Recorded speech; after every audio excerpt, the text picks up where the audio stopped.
All right, good morning, everybody. Thank you so much for being here. So today we're going to go over inclusive leadership awareness. We have two parts. Part one is Intro to Inclusion, Implicit Bias, and Microaggressions. I have our recording slide to let you all know. And then we're going to start off with our SDSU land acknowledgement. So this is an example of how we can engage in inclusive practices. And I'd invite all of you to center yourself before we get into the presentation today to acknowledge the land that we're doing this work on and to continue your allyship and education and awareness and understanding our relationship to the Kumeyaay. It is Native American Heritage Month, so there are a lot of events happening in November, and that's another way that you could continue your inclusivity. A lot of those events can be found at the Native Resource Center Instagram, as well as their website.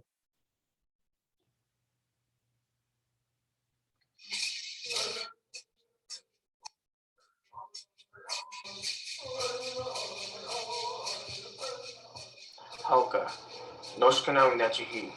I'm the tribal liaison of San Diego State University, and I'm now going to read the Kumeyaay land acknowledgement. We stand upon a land that carries the footsteps of millennia of Kumeyaay people. They are a people whose traditional lifeways intertwine with a worldview of earth and sky. In a community of living beings, this land is part of a relationship that has nourished, healed, protected, and embraced the Kumeyaay people to the present day. It is part of a worldview founded in the harmony of the cycles of the sky and a balance in the forces of life. For the Kumeyaay, red and black, represent the balance of those forces that provide for harmony within our bodies, as well as the world around us. As students, faculty, staff, and alumni of San Diego State University, we acknowledge this legacy from the Kumeyaay. We promote this balance in life as we pursue our goals of knowledge and understanding. We find inspiration in the Kumeyaay spirit to open our minds and hearts. It is a legacy of the red and black. It's a land of the Kumeyaay. Yechan, my heart is good. Your womb, your patches.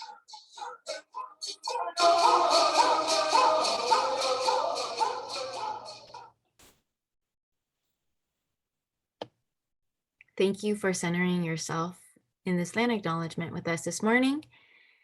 I'd also encourage you, if this isn't your hometown or where you're doing the work today, to investigate and to get to know what land you're residing on as well.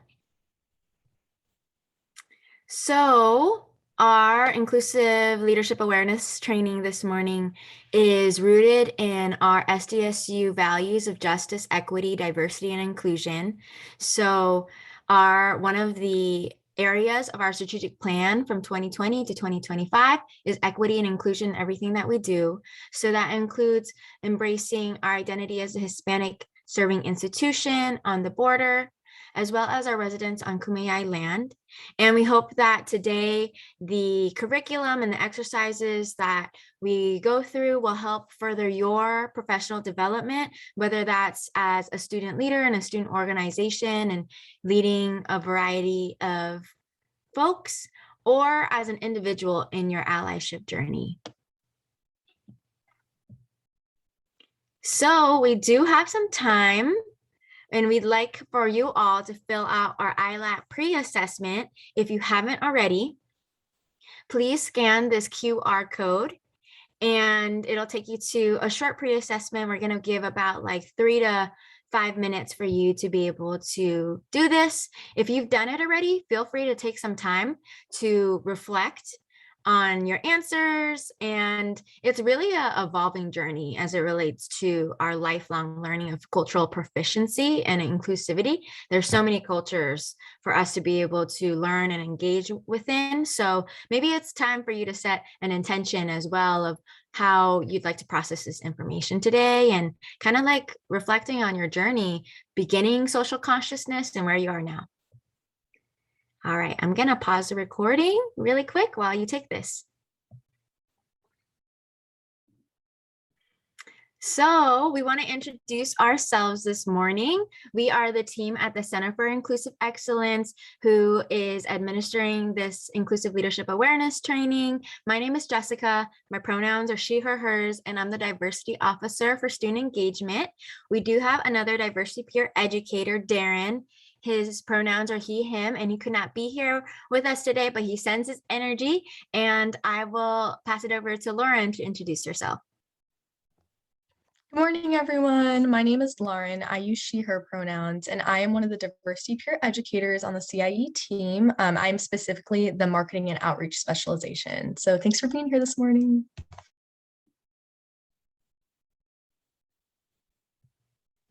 And thank you so much, Lauren. And I'll have Nancy introduce herself too. Hello, everyone. Buenos dias. Good morning. My name is Nancy Vena. My pronouns are she, her, hers. And I am also a diversity peer educator here at CIE and an IX specialist. It was so wonderful to be able to see all of the wonderful energy in the morning. And I hope to be able to tap into that throughout the day. So thank you for being here. Wonderful. Yes, so we are the team that are going to talk to you about the content today, and I will share briefly our learning outcomes, what we'd like to share with you in regards to our education, and I'll pass it over to Nancy again to share. So today, all participants are going to be able to have a foundational understanding of what diversity, equity, and inclusion looks like. Specifically, being able to define diversity, equity, and inclusion, its terms and concepts, and also identifying your own implicit biases and the context as well as the situations where bias can arise.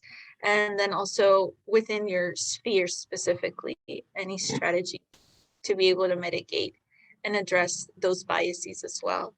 And in addition to that, participants will be able to feel more comfortable interacting with people from a wide range of diverse backgrounds, specifically those that are different from your own. And this is very important because that way you could be able to get yourself this toolbox and you're going to implement lots of tools of inclusive communication, learn how to empathize and recognize what someone says may not really be what they mean, and you're going to be able to learn how to better actively listen, how to appropriately employ active listening techniques, draw on empathy and compassion in dialogues with others, as well as effectively engage with folks from backgrounds that are different from your own.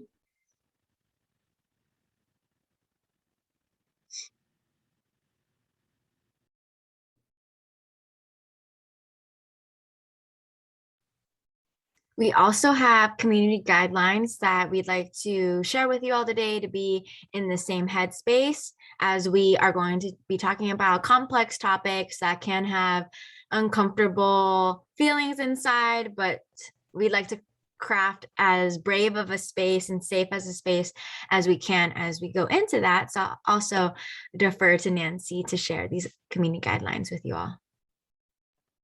So whenever we engage with conversations, please let's remember to use I statements to not generalize our statements. So it has been my experience. I have gone through this, this, and that instead of we or us, right? And then the first draft rule, knowing that we are all learning every single day and knowing that sometimes mistakes can be made, but knowing that we have to be very compassionate and very empathetic to other folks as well, knowing that it's their first time trying some of the material that we're engaging in. So knowing that it's your first draft, it's very, very, it just helps you feel like a little bit more centered in that. And then recognizing that this will be a break space.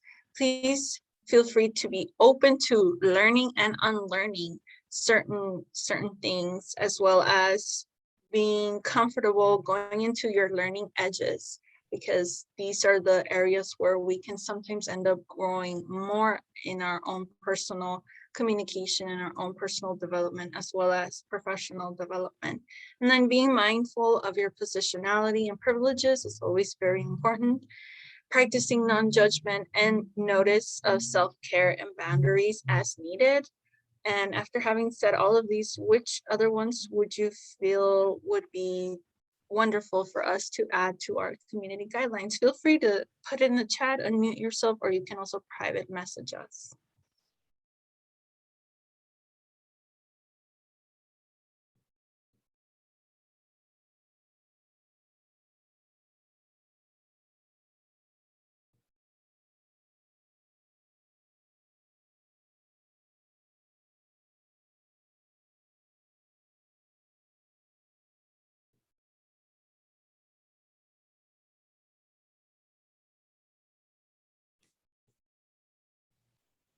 Yes, I received one. Being empathetic of one's background. Thank you so much. I think that is a powerful statement because there's so much that can go into it. And we're going to review empathy a little bit later too. Honestly, sometimes when I still think about empathy, I'm like, what are the different things I can do to promote that empathy? And a lot of the times it's patience and time to be able to ask questions to understand. So thank you. Any other ones?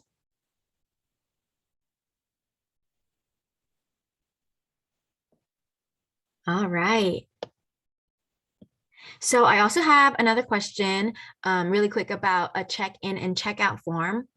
And our check-in form would have been the pre-assessment. We also have a after presentation survey too that we're going to bring up and share in the chat at the end. All right, so we wanted to give you an overview of what we're going to go over today. We're going to have times for you to be able to reflect on conscious leadership via our implicit bias and identities. We're going to go over microaggressions and ways to mitigate them, a technique, inclusive communication, and then we're also going to have many interactive activities sprinkled in and breakout rooms at the end so that you can tease them out. And with this content, we know that it is like practice is very important for us to learn our style and our approach in regards to inclusivity. And so we wanted to make sure that we offered that as well. Okay, so Nancy has our first icebreaker today. Yeah, so please feel free to give a shout out, either unmute yourself or put yourself in the chat box. What student organization is in the house today? We want to know.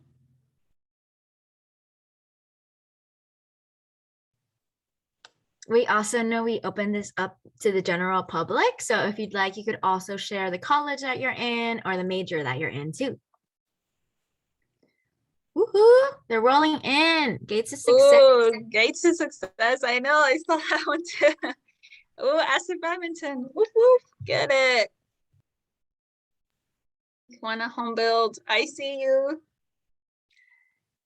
National Association for Black Journalists. Woo! Frat manners. Awesome. Diverse group today. Challenge SDSU. Persian Student Association. Where are my RAs at? Emily, I see you. Wonderful. APSA and IB Society. REO. Indigenous Social Work Alliance. Wow, y'all are really making an impact on campus. Thank you for participating. Our second check-in question for you, we're going to go a little deeper, is what do you envision inclusivity looks like for your members? Or what ways do you currently strive to create an inclusive organization or environment in general at SDSU or for your members? Again, feel free to share in the chat or unmute yourself.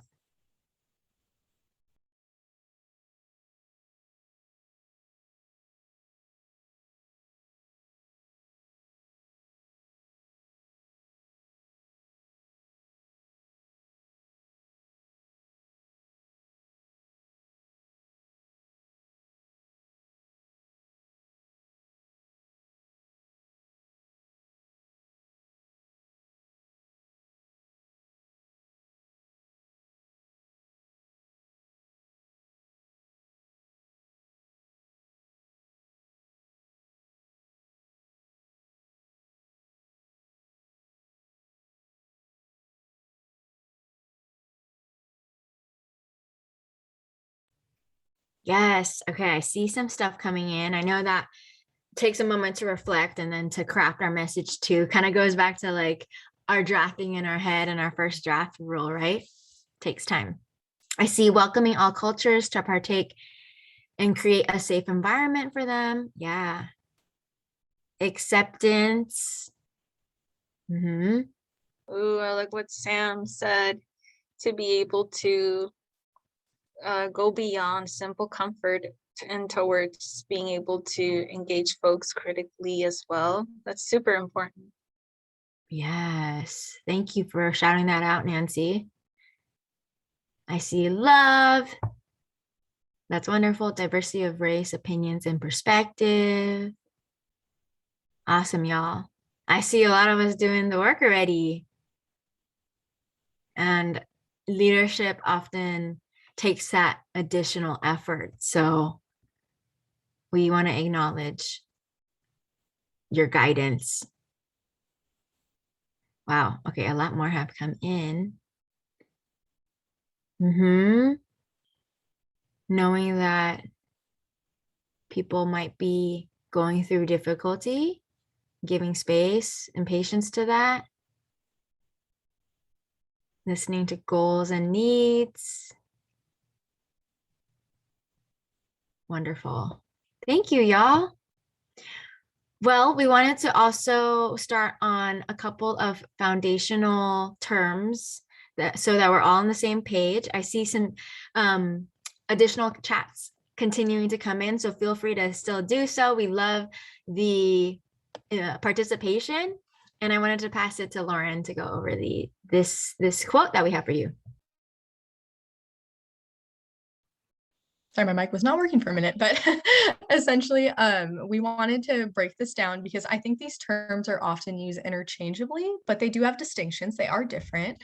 So we love this quote because it addresses that diversity is having a seat at the table. So for an organization, that might mean, okay, you look around the table and you see members of different backgrounds. Maybe they have different genders, ethnicities, religions, things like that. Inclusion is when those people have a voice at that table. So that's you see a bunch of people represented, and they also are able to like participate and give their thoughts in meetings, right? And I think someone had mentioned earlier, like having a safe space to hear everyone out in their organization. So that's awesome. We already see some inclusive practices happening here. And then finally, that step up is belonging, and that's having that voice be heard at the table. So sometimes, people might say, oh yeah, we're a diverse organization, right? Like there's plenty of people at the table, we're inclusive because we're letting them give their input. But belonging is really when you're able to feel like you're making an impact in that organization, right? Like you share your opinion and it's valued by everyone, it's talked about, and there are those conversations around that. So we just wanted to establish those as some foundational terms that we're gonna go over today.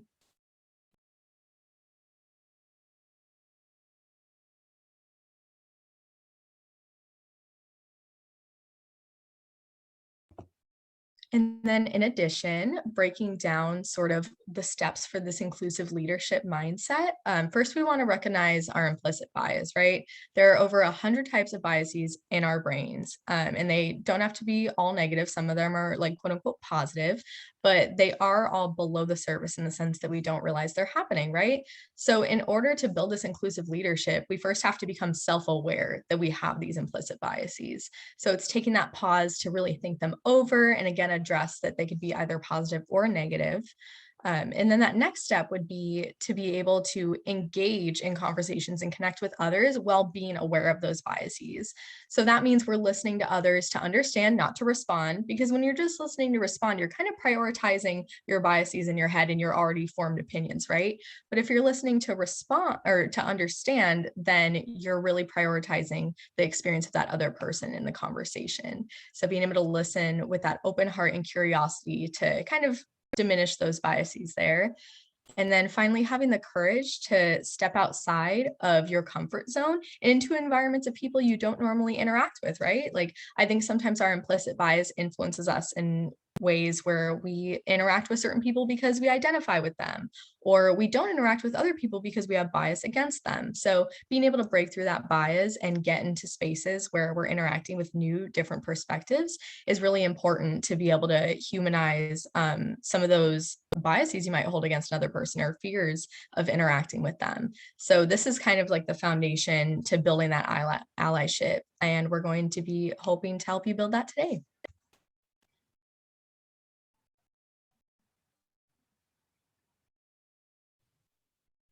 Thank you so much, Lauren. Yes, so the example of the roadmap that Lauren had shared starts with implicit bias, and I will pass it to Nancy to share the definition. Yes, so covert or implicit bias is the attitudes or stereotypes that affect our understanding, our actions and decisions in an implicit way that could lead to inequities. So these are activated involuntarily without you being aware or intentional control. So they can be either positive or negative, and everyone is susceptible to them. That's why they're very tricky.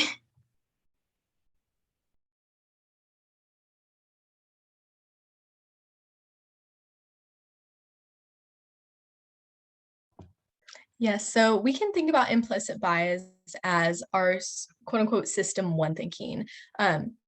This concept was developed by a psychologist and economist named Daniel Kahneman. And essentially, he defined system one thinking as sort of that unconscious thinking that kind of sets in when we're maybe really tired or really stressed or distracted, because our brain reverts to, instead of doing like the frontal lobe processing and thinking everything out, it kind of just does the automatic responses, right? So system one thinking is implicit. We don't really see that it's there. It's below the surface and it's automatic. It just kind of, the thought pops into your head, the words come out of your mouth, right? It just kind of like, it's the first thing that happens. And it's low effort because of that, because we don't go through that frontal lobe processing of really thinking everything out. And these rely on shortcuts based on information you've been exposed to. So biases often come up when you're taking in media or things, interactions people say, and then your automatic response is then based on those shortcuts, because again, you're not doing that processing. So then bringing us to that system two thinking is more of that awareness. It's that conscious reasoning, because instead of going based off of those shortcuts, you're actually thinking it through and thinking, why did I think that of this person? Why did I ask them that question when it wasn't even really relevant, right? Like things like that. It's more explicit. It's controlled because you're saying, okay, I'm putting this thought right out in the open and I'm really going to dissect it right now. So it does take that high effort, but we need that effort to be able to take that implicit thought and say, okay, so why did I tell them their English was really good when, how did I know that they didn't even speak English, right? Like, why would I assume that? So being able to take in, where did I learn that from? Where was the origin of that story? And why is it that I responded that way? And then being able to take the effort to really think that through.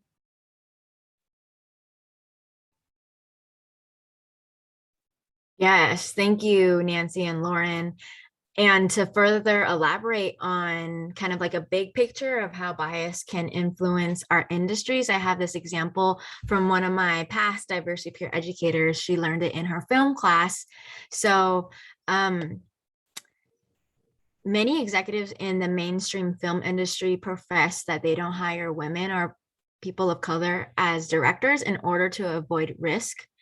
So these executives see women as risky hires. However, there's other risks that Hollywood take all the time.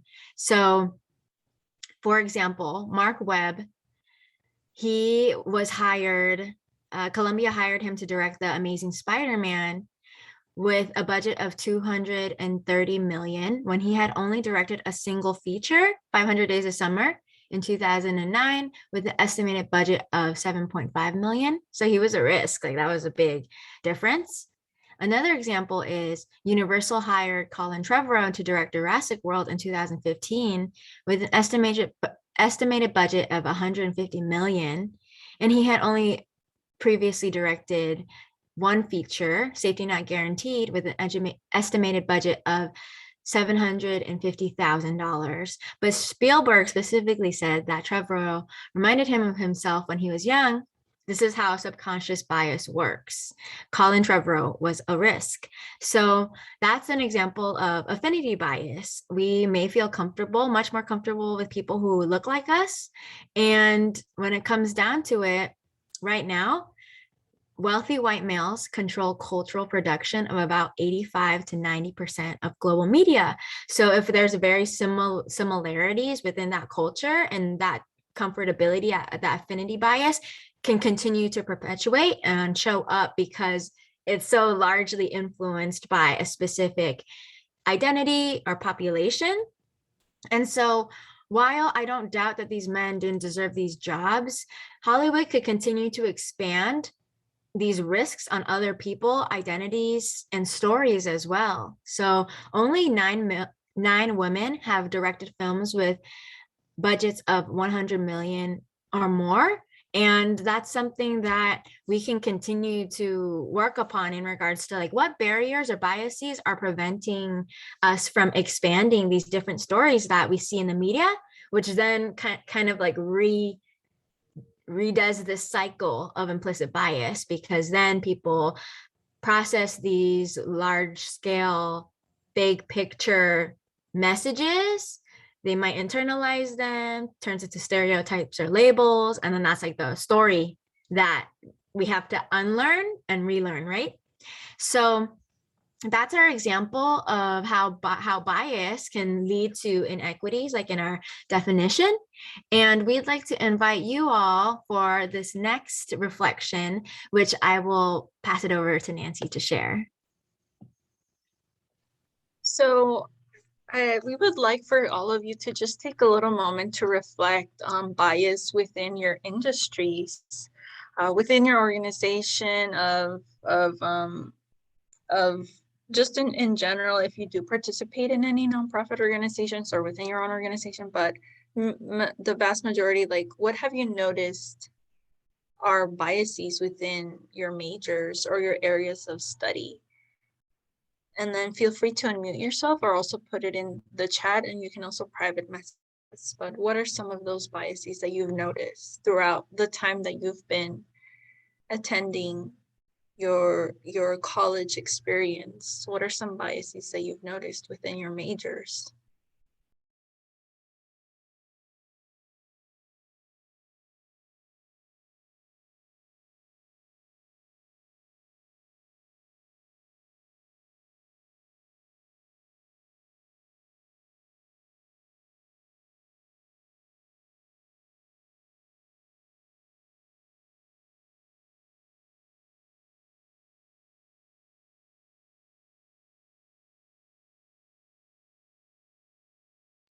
Yeah, so I saw social work that is overwhelmingly dominated by women or people who identify as women. And then the contrast of noticing how the men or folks that identify as men hold the highest paid administrative roles in most organizations. That is a very stark contrast.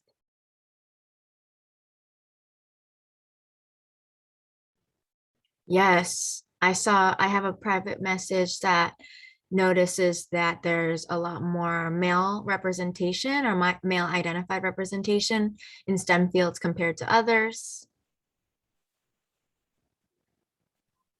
I love what Chase was saying, that there's not a lot of journalists of color. So what does that say about how we are able to cover information and who gets to really have access to information from a person of color's perspective?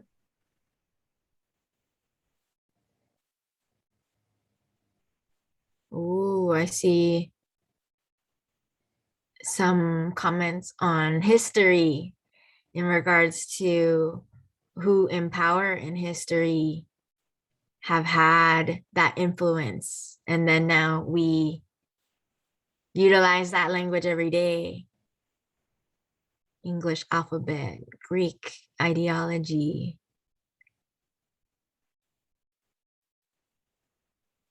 More exposure on revenue-driven sports. Ooh, Emily, I love how you're saying that linguistics is very based in English. It's very like English centric most of the time, and then if it isn't, then we just like switch over to Greek. And then last time I was talking about what about ASL folks, because folks that are from deaf culture, the deaf community, the American Sign Language, they are a language. They are a minority language.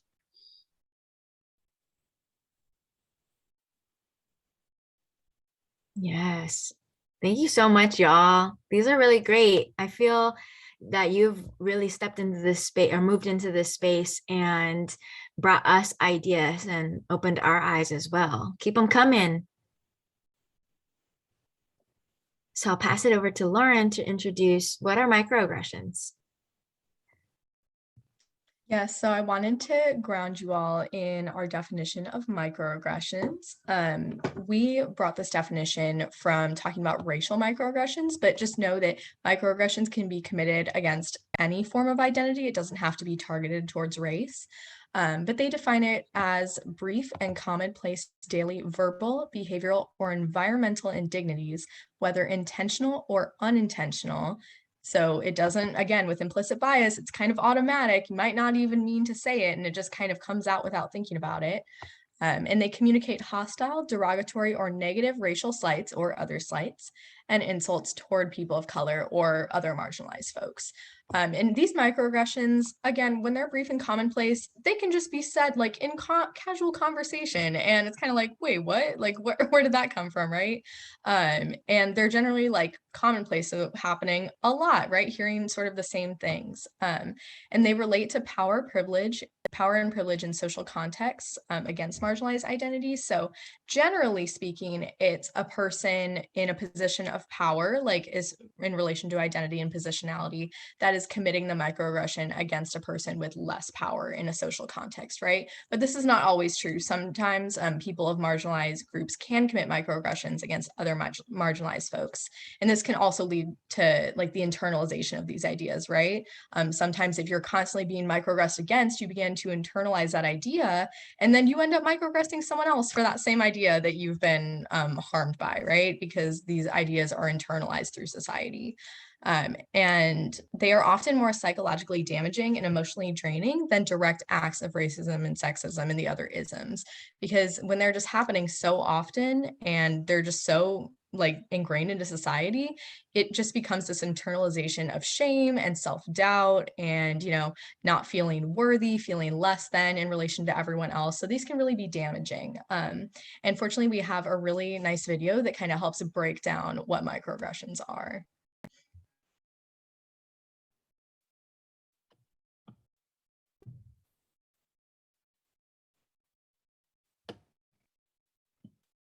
For people who still don't think that microaggressions are a problem, Oh, you're so well spoken. just imagine instead of being a stupid comment, a microaggression is a mosquito bite. Ugh, it's a compliment. Mosquito bites and their itch are one of nature's most annoying features. But if you're only bitten every once in a while, No, where are you really from? Cleveland. sure, it's annoying, but it's not that big a deal. The problem is that some people get bitten by mosquitoes a lot more than other people. I mean, a lot more.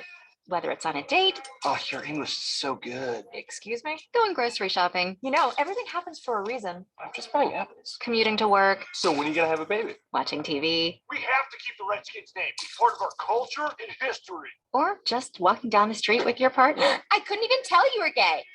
Mosquitoes seem to pop up Do you everywhere. know John? Any shopping advice? I love Cher too. And getting bit by mosquitoes every goddamn day, Can I touch your hair? multiple times a day, So pretty. Can I Can I touch touch your it? hair? Please? Can I please? is fucking annoying. That makes you want to go ballistic on those mosquitoes, which seems like a huge overreaction to people who only get bit every once in a while. It's just a mosquito bite. Who cares? Just another angry black one. Of course, beyond just being annoying, some mosquitoes carry truly threatening diseases that can mess up your life for years. Astrophysics? Maybe you should try this challenging major. Ow, my dreams. And other mosquitoes carry strains that can even kill you. He looked like he was up to trouble, okay? I felt threatened. So next time you think someone's overreacting, just remember, some people experience mosquito bites all the time. You're all so exotic. Wow. And by mosquito bites, we mean microaggressions.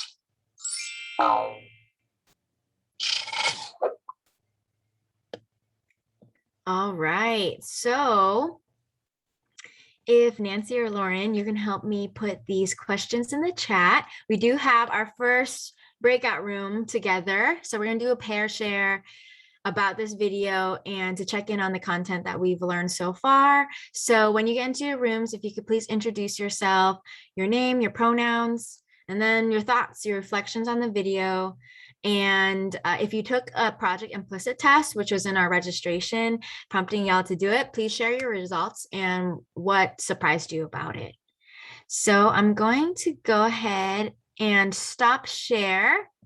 And I want to see if we can use our reactions and our galleries to signify how you're feeling. So you could do like a thumbs up, to find a happy face. How y'all doing? I want to see some reactions. As well as if you're comfortable, please turn on your videos as we break into our rooms and that we could start engaging with each other. Awesome. Thanks, y'all. See some thumbs up. Okay, good. I'm glad we're doing well. Okay. I see you, Jake. You're amazing. Thank you for giving us that hair day. We love it. Love it. All right, y'all, I'm gonna pause. Hi, Emily, I see you. Thank you for turning on your video. I'm gonna pause and recording. All right, so thank you so much for the efforts that you had put into your breakout rooms. And what I was hearing in reflection of the video is what is implied. So like Lauren was saying, implication can have a positive or negative impact and bias, and it could have people feel shame or othered. So statements like "you're different from us" implies otherness. "You belong here," people like you are lazy and don't care. Your experiences and perceptions are wrong. Those are just statements that are absolute, that can imply a negative label on someone. And instead, it could be more so a discovery process within yourself to understand, do I really need to say that word, that they're lazy and they don't care? Or can I relationship build and ask questions to get to know them?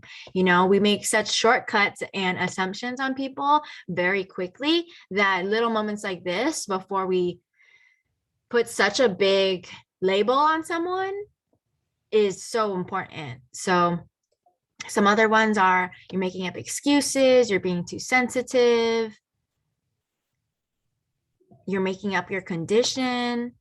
And so implicit bias is not the same thing as racism or sexism or any other ism, but when we aren't aware of our biases, we could end up acting in ways that are experienced by others as microaggression or racist.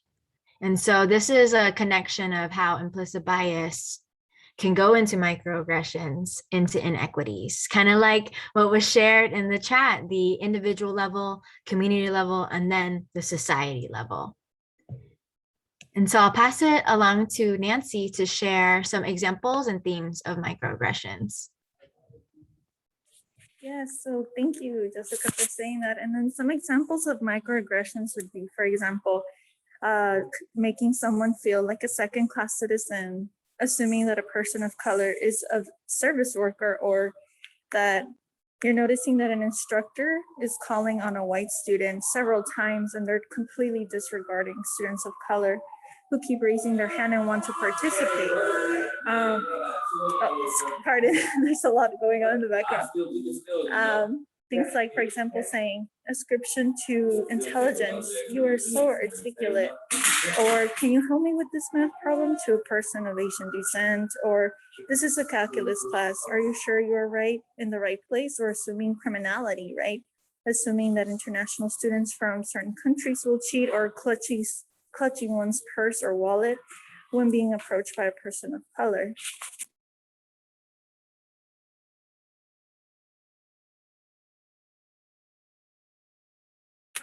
In addition, making folks feel like they're an alien in their own land. So for example, saying things like, your English is really good, or can you teach me some Spanish? Or thinking about folks that are asserting colorblindness. So when I look at students, I don't see color, or America's a melting pot, things like all lives matter, or in disabilities, talking about scheduling tests on big events for the Rosh Hashanah or Ramadan, or using someone's dead name or the wrong pronouns is extremely hurtful. Or not offering accessibility to events, so not hiring an ASL interpreter because it's too expensive, things like these. And please feel free to also add any other microaggressions that you have also experienced or heard of in the chats, or unmute yourself.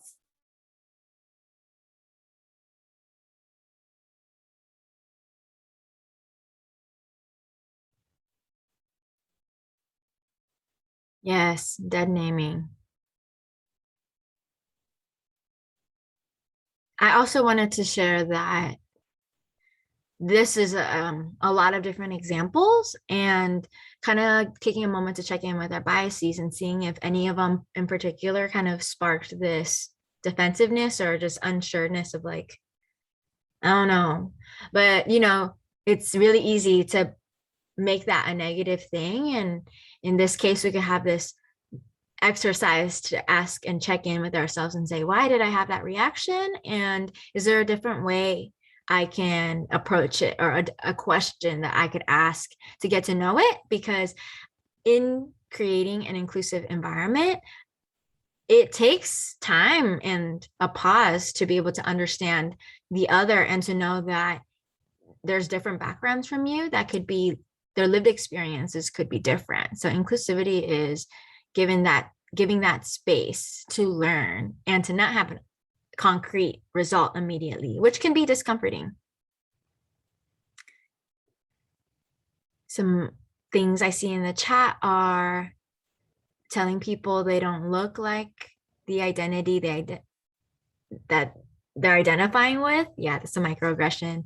Speaking louder and slower to someone with a disability.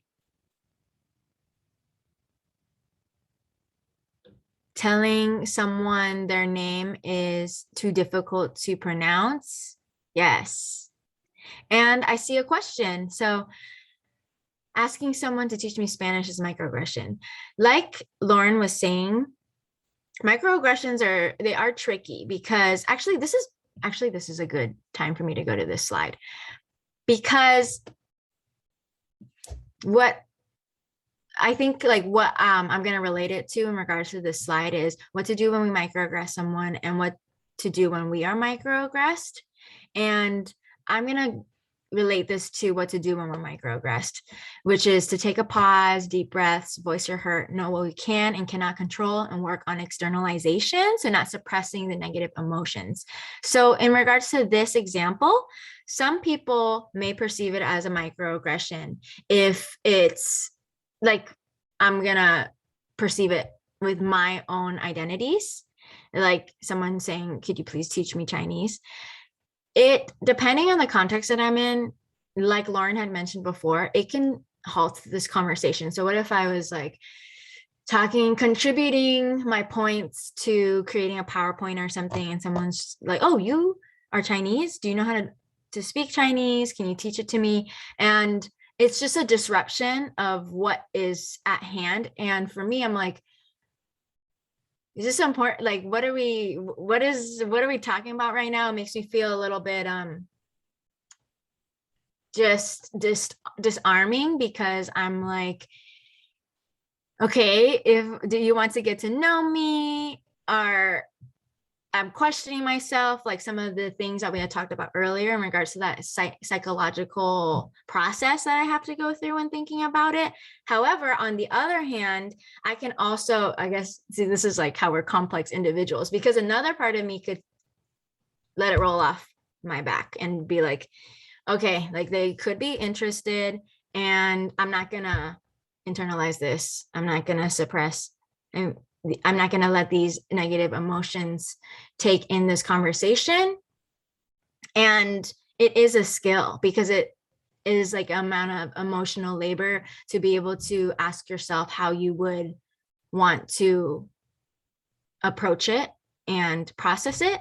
Because I also think even that consciously is like a whole nother thing, that it's like energy, right? Like it's energy for me to think through these different things, to be like questioning what the purpose of it was, what our intention is, and if I want to engage emotionally or not. It still takes some energy. So it's kind of like goes into the thing of like othering, of like, if you are open to giving the energy to teach, like what makes me need to teach, and what is my role in this situation, like, you know. And I think later on in the conversation we'll have examples of how we can share our needs, and kind of like community guidelines that we had gone through earlier, of being able to say, like, you know, this is what is meaningful to me in a relationship, and this is what my goals are. And then how do you mutually meet someone where they're at, and establish a space where it's difficult, but that both of you are growing out of it, and that you can like have these difficult conversations or build trust to be able to talk about things like this. So I hope that was a like a kind of mini case study, and a way to manage difficult, complex things in real time. So I hope that made sense. And I wanted to ask Lauren or Nancy if you have anything else you'd like to add. Yeah, like for me, like for example, I do speak Spanish, but like Jessica was saying, if I'm doing something like contributing to a conversation that has to do with a project or a point, for somebody to just be like, oh, can you teach me Spanish out of nowhere? That would really turn me off. But that would just be my own personal opinion. I think also, and I think Jessica alluded to this point, is sort of depending on the context of the conversation, like maybe you are talking about languages, right? And then you're like, oh, wait, can you teach me Spanish, or can you teach me this language? It also kind of places some of that like pressure on the person, like, oh, wait, now I have to be the spokesperson for the Spanish language. Like now I have to be responsible for educating someone, sort of thing. So it's kind of like creating that like weight, like Jessica had mentioned, like to have the pressure on you to do that education. So that's another way it could be perceived, I feel like, as a microaggression, because it's like, oh, you know, it's generally like more beneficial to educate ourselves on populations that we're unaware of, or cultures we're unaware of, as to not place all the pressure on that culture to do the educating, to do that emotional labor, when they're already going through like the emotional labor of, you know, being microaggressed or being, you know, like subjugated in society. So I think that's just something I would also round out based on what y'all's responses were.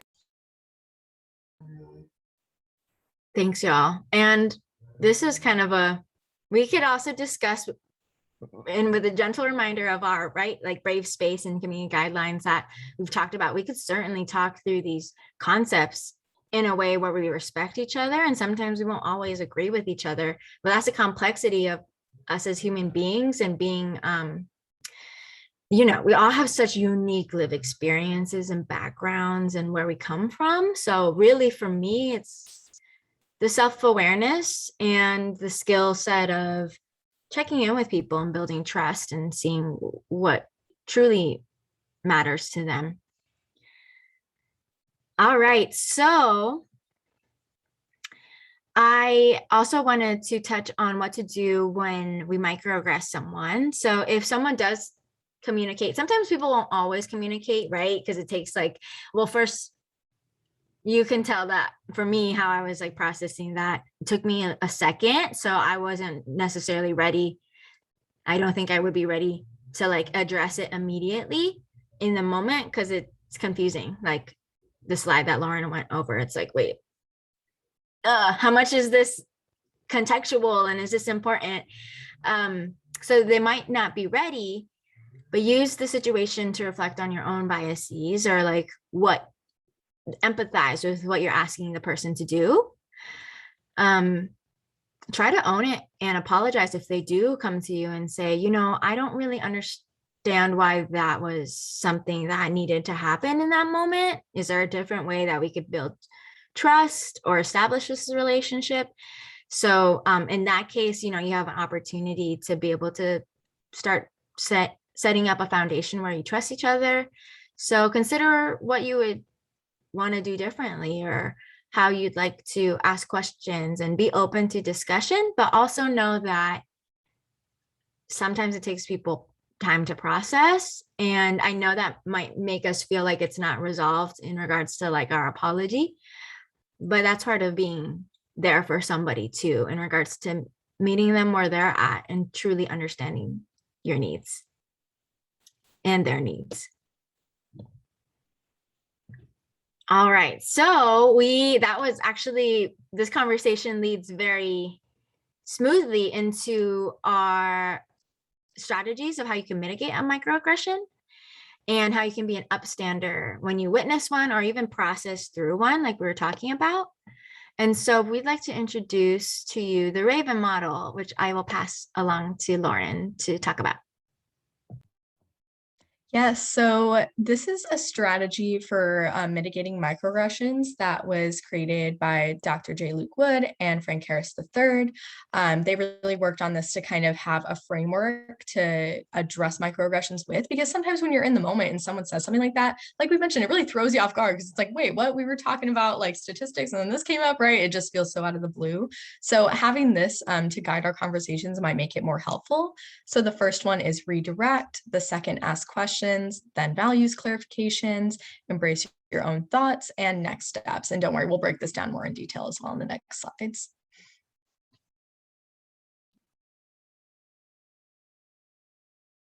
So redirect, we're gonna go through this with the example of where are you from? No, where are you really from, right? So it's kind of like that question of like making someone feel like an alien in their own land, right? Like, no, you're not from here. Where are you really from, right? So if we're redirecting it, an example of that would be saying, I'd like to pause the discussion and address something you just said. So that would be redirecting, like, you know, we're not going to keep talking about everyone's days. Like, we need to stop, redirect the conversation and address this, right?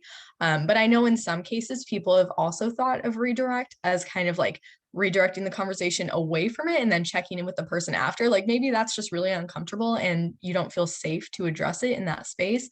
And it's like, okay, let's talk about this, but then checking in with someone afterwards who's, you know, been microaggressed against, just saying like, hey, when this person said that, like, are you okay? Like, how are you feeling? Right? If you want to redirect it in that sense as well.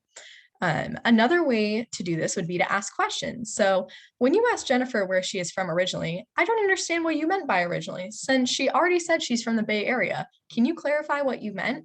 So it would be asking that person, because sometimes that helps trigger that system 2 thinking that we were talking about, right? Because that was probably that automatic system 1, just like, blah, where are you really from, you know? So being able to stop the person in their thoughts and say, wait, why did I ask that? What did I mean by that, right? Sometimes that can trigger that response for the person who committed that microaggression. So helping clarify what's going on there. And then speaking of clarification, the next one would be values clarification. So an example of this is the values of SDSU is to promote understanding and belonging. Your assumption that Jennifer must not be a citizen isn't aligned with those goals because of the prejudice you directed. This one is very much like, we're pulling out the handbook here, like definitely stopping people in their tracks with this one, directly promoting values of SDSU, but essentially just kind of like identifying that like, hey, you know, I know that you're a really intentional person, right? And you really value this, like maybe you value belonging. But when you said that, that's kind of contradicting your values. So helping that person identify that like, oh yeah, I really value belonging. And I just made that person feel like they don't belong here, right? So being able to help them kind of reckon with that. And then another method would be to emphasize your own thoughts. So this is kind of going back to the I statements we were talking about earlier.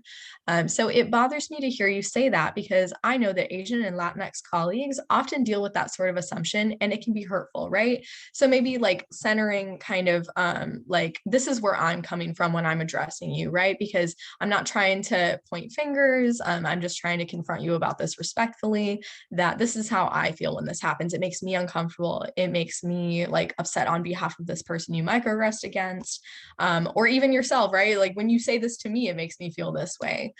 So again, rooting in those I statements.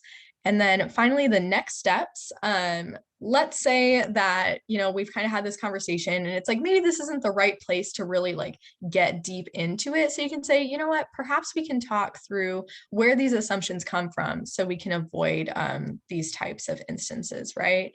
So we can, you know, regroup later, or even like in that moment, like, let's talk about where that came from. Like, do you see, you know, maybe media is very white, right? And the American quote unquote is portrayed as white, cisgender, you know, things like that. So it's like, maybe that comes from, you know, you don't identify like people from the Bay Area as looking like that. Where did that come from? And who has reinforced this? What systems of power have reinforced this, right?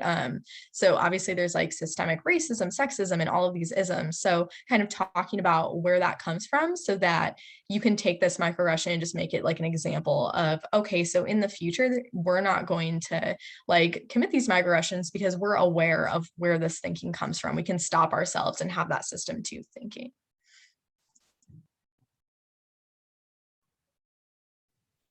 Awesome. Thank you, Lauren. Okay, so we have another set of breakout rooms where you can talk about unpacking the Raven model. You can also share what identities are most important to you and what identities you think about the least, and kind of think about what that implies to and why. What's an identity you don't know a lot about and want to learn about? And then the more advanced question of, does your organization members reflect a diverse population at SDSU? Why or why not? So I'm going to go ahead and stop share. If again, Lauren or Nancy, you can help me put those questions in the chat. And before we go in, I also want to do another check-in. So feel free to put up a reaction and how you're doing. Let me see what I can find. Haha. Awesome. I see the thumbs, a heart. Thank you. I feel that. I think I see a hands up. If Joshua, you have a question.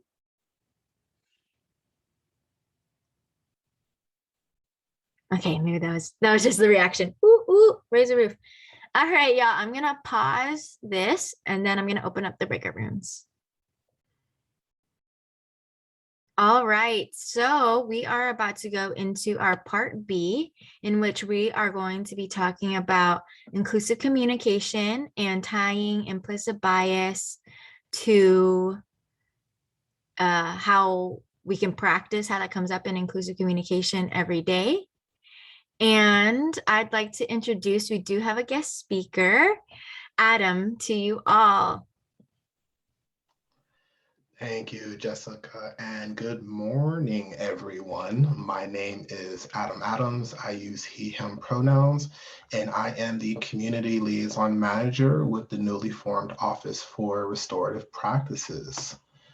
And if we could please go to the next slide.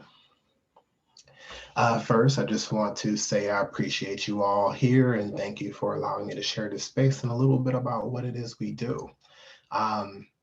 So the Office for Restorative Practices is an office that focuses on strengthening the community of SDSU. And when I say community, our definition that we use is to include students, to include faculty, staff, and the surrounding community members in the college area. And what we do is utilize both proactive and responsive practices, as well as resources to work towards enhancing your communal experience that you have here at the university.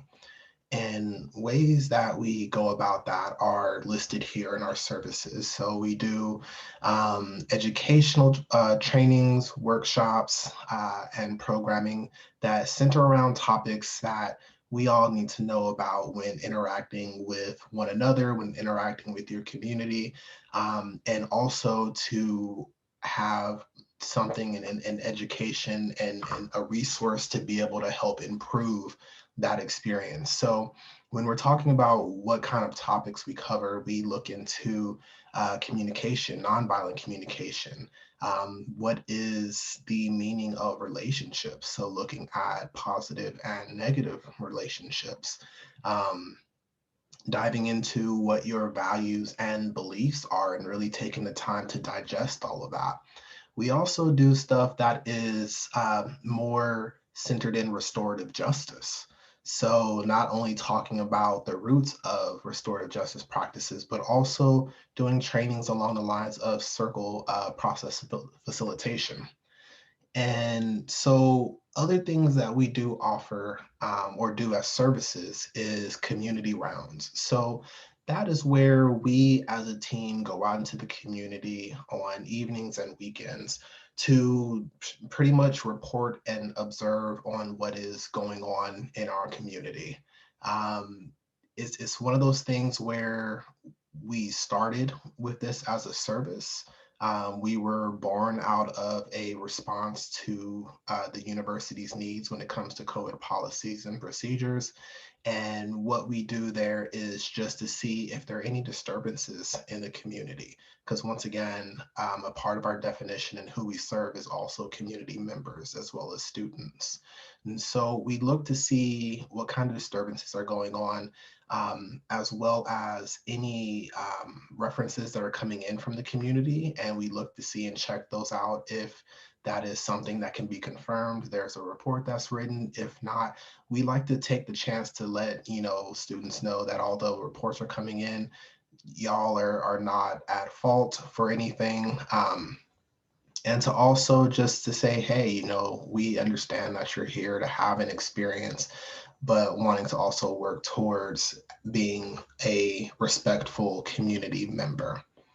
The next service that we have is community building circles. So this is where we come together under a voluntary basis to have a conversation in a little bit of a structured way where we focus in on listening, actively listening to one another and not listening to respond.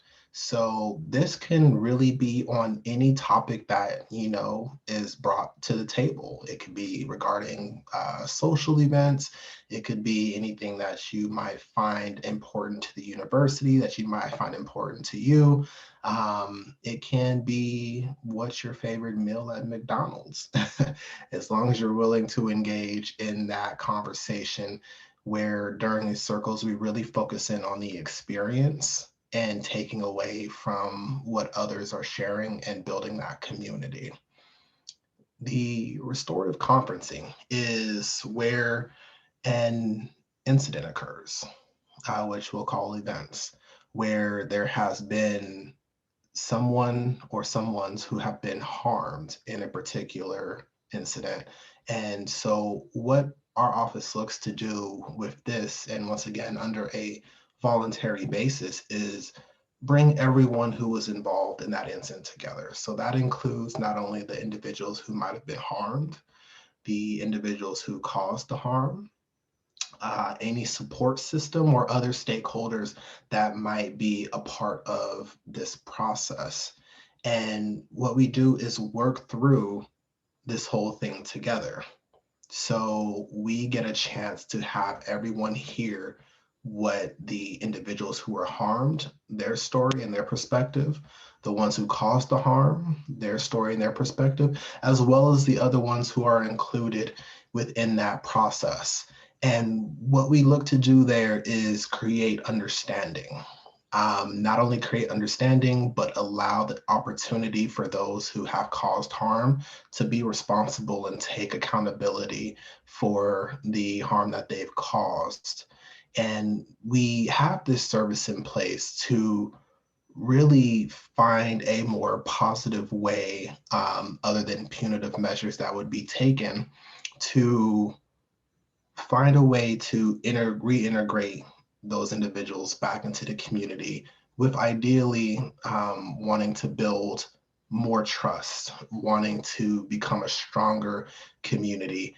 And to really be able to do that, we believe as an office, when addressing a harm, everyone that was a part of that harm needs to have a voice in what is happening from that point on. From there, we also work with conflict. So we have conflict resolution services, where we have conflict coaching.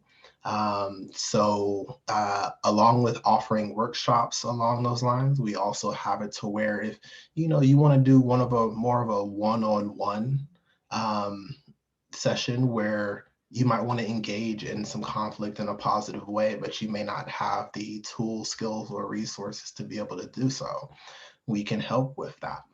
We also have mediation services where we have two individuals or two parties that need to work through something. It's not necessarily where a harm has been done, but there's some sort of a disagreement. Something's not in alignment, where a third party, being our office, would come in and help facilitate how we can resolve this issue. And then we also have shuttled negotiations, where this can be mediation, but when the various groups cannot find a time to meet. So it could be whether, once again, you don't have a particular time that you can all come together, but we really want to move things along. So we have alternative ways of working through this. It could also be where maybe the two groups just don't want to be in the same room with one another, but still want to actively and positively work towards a resolution. That's another way that we might work through this. And so, once again, we are a newer office on campus, and we are coming into our own. And hopefully, as we are moving through, if y'all have any interest, please feel free to reach out. I'll be sure to leave my email in the chat, and I will be joining back with y'all a little bit later. But once again, thank you all for taking the time to hear about our new office, and I'll pass it back to Jessica. Thank you, Adam. We're really excited for everything that you had mentioned and that you're going to be sharing a little bit of that with us today, and to share with you a little bit about what Part B will look like. We're going to be continuing to dive into our intrapersonal, so having inclusive curiosity, which includes practicing your skills of active listening, trust, vulnerability, and empathy. Then we're going to start thinking about interpersonal, having an inclusive mindset when you're communicating with others through inclusive language and a strengths-based approach. And then that overall will be applied into inclusive leadership and communication. So a lifetime effort of compassionate curiosity, and then an opportunity to be able to apply restorative practices and some of those skills into our breakout rooms. So with the interpersonal portion, to recap, the most important part of that is our cognitive implicit bias, and being able to examine how bias is influencing our thoughts. So how we can combat that is compassionate curiosity. So kind of the image on the left, which shows what's our motivation when we're thinking about something. Our self-esteem can impact how we're looking at things. Our commitment, decision-making, empathy, and interpersonal awareness all factor into what could create a mindset and a bias. And then I have a video in the next slide that will talk a little bit more about how empathy can be brought out from all those different things in our brain, kind of like taking a step back and looking at the big picture to break out of our mindset, or kind of like sometimes the narrow-minded, really focused environment or like thought process we find ourselves in. And then we're going to talk about trust and vulnerability and active listening after that.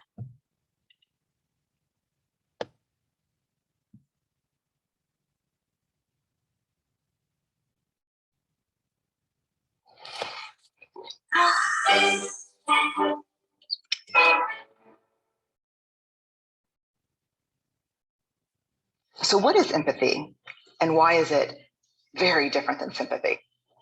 Empathy fuels connection. Sympathy drives disconnection. Empathy, it's very interesting. Teresa Wiseman is a nursing scholar who studied professions, very diverse professions where empathy is relevant, and came up with 4 qualities of empathy. Perspective taking, the ability to take the perspective of another person or recognize their perspective as their truth. Staying out of judgment, not easy when you enjoy it as much as most of us do. Recognizing emotion in other people and then communicating that. Empathy is feeling with people. And to me, I always think of empathy as this kind of sacred space when someone's kind of in a deep hole and they shout out from the bottom and they say, I'm stuck, it's dark, I'm overwhelmed. And then we look and we say, hey, you climb down. I know what it's like down here and you're not alone. Sympathy is, ooh, it's bad, no, you want a sandwich? Empathy is a choice, and it's a vulnerable choice, because in order to connect with you, I have to connect with something in myself that knows that feeling. Rarely, if ever, does an empathic response begin with at least. I had it, yeah. And we do it all the time, because you know what? Someone just shared something with us that's incredibly painful, and we're trying to silver lining it. I don't think that's a verb, but I'm using it as one. We're trying to put the silver lining around it. So I had a miscarriage. Oh, at least you know you can get pregnant. I think my marriage is falling apart. At least you have a marriage. John's getting kicked out of school. At least Sarah is an A student. But one of the things we do sometimes in the face of very difficult conversations is we try to make things better.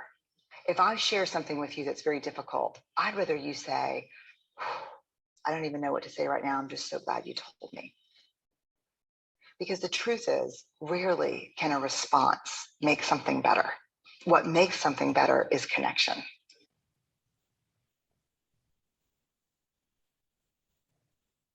So I wanted to ask you all if you have any initial thoughts from that video. Feel free to share in the chat or unmute yourself.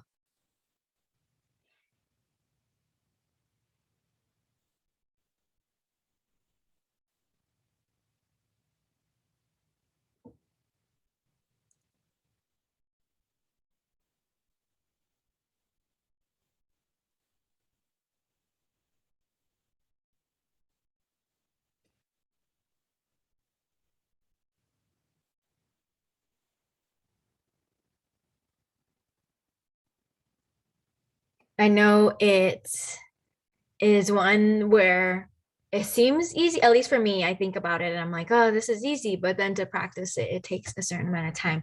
I'm gonna plug my computer in. I just realized that it is low on battery. Okay, so I wanted to kind of talk about some takeaways that I thought about from this video, which is the concept of vulnerability and releasing ego. So I think ego is something that keeps us going. It's something, it functions in keeping us alive. And so a lot of the times we might want to fix things because we perceive that that's moving forward. But part of vulnerability is suspending that need to be able to fix or have the answers. And that feels like a little bit open-ended, right? And uncertain. But wanted to reiterate that there's a purpose that uncertainty and vulnerability can have in human connection. Understanding fear and how your background could shape this. So understanding yourself, again, in this next level of just self-awareness and understanding how that could lead to communication that can be closed off, or just like not, what's it called, like multiple solution oriented, but instead like one way. So being able to understand that helps you realize how you can communicate to people, whether that's like, I'm not ready yet, or I'm still thinking about it. That's still so impactful when you're communicating with another. And then trying to listen to understand and not respond. Yes, it's a skill to be able to sit in uncomfortable contexts. And silver lining is a coping response to an awkward situation. Yeah, great observation. So in our next slide, I have a couple of questions to ask you as well as it relates to vulnerability and trust and understanding that a little bit. What behaviors build trust to you? Please share in the chat or unmute.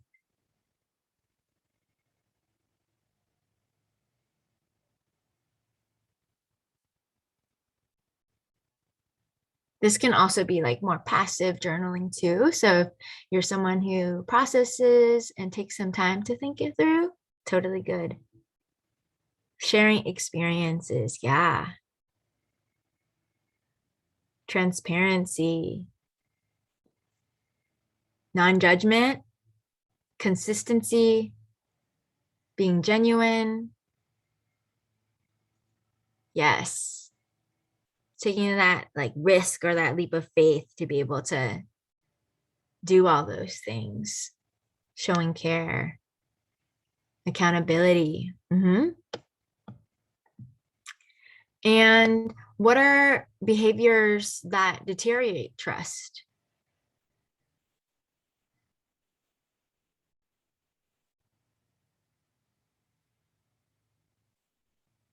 Lying, lack of communication, disrespect. Yeah, thank you for sharing, y'all. So think about those two concepts and how they show up for you, and think about how people might define these, like as we see through our different responses, different things can lead up to defining these concepts differently too. And communication is a way to almost like keep that open line of continuous trust building and relationship building. So how do biases, like I was alluding to, contribute to noticing behaviors? This is a deep one.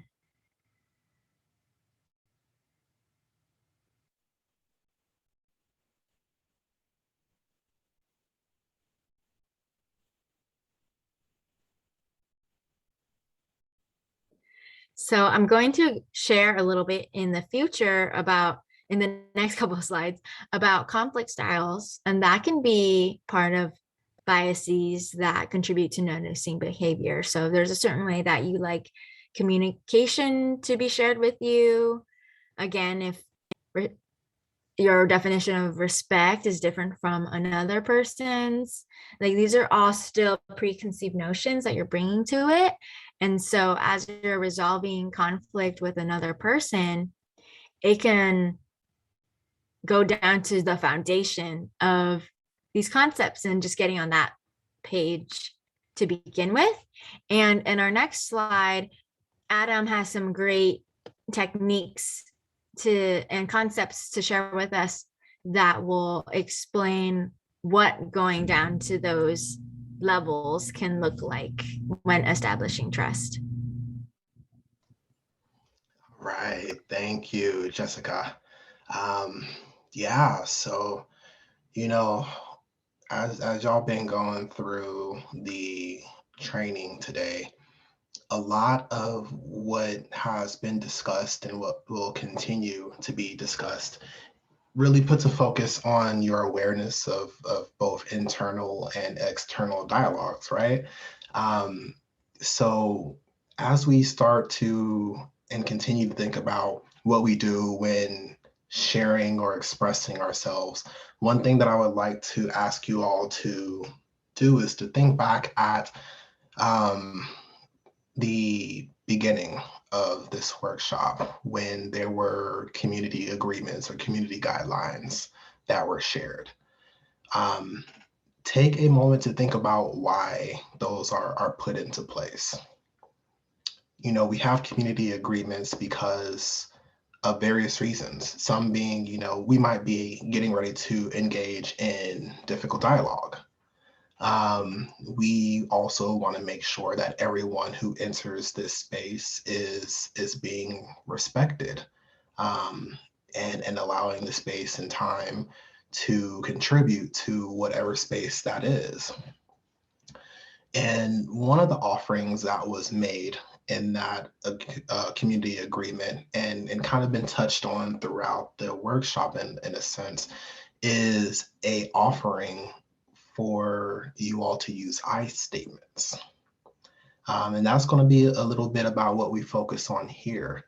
Maybe you've experienced, you know, going into group where community agreements were made in the past, or, you know, maybe you might have more of an active role in the future, participating and using these agreements, specifically I statements as well, after having a chance to kind of hear what we're about to talk about.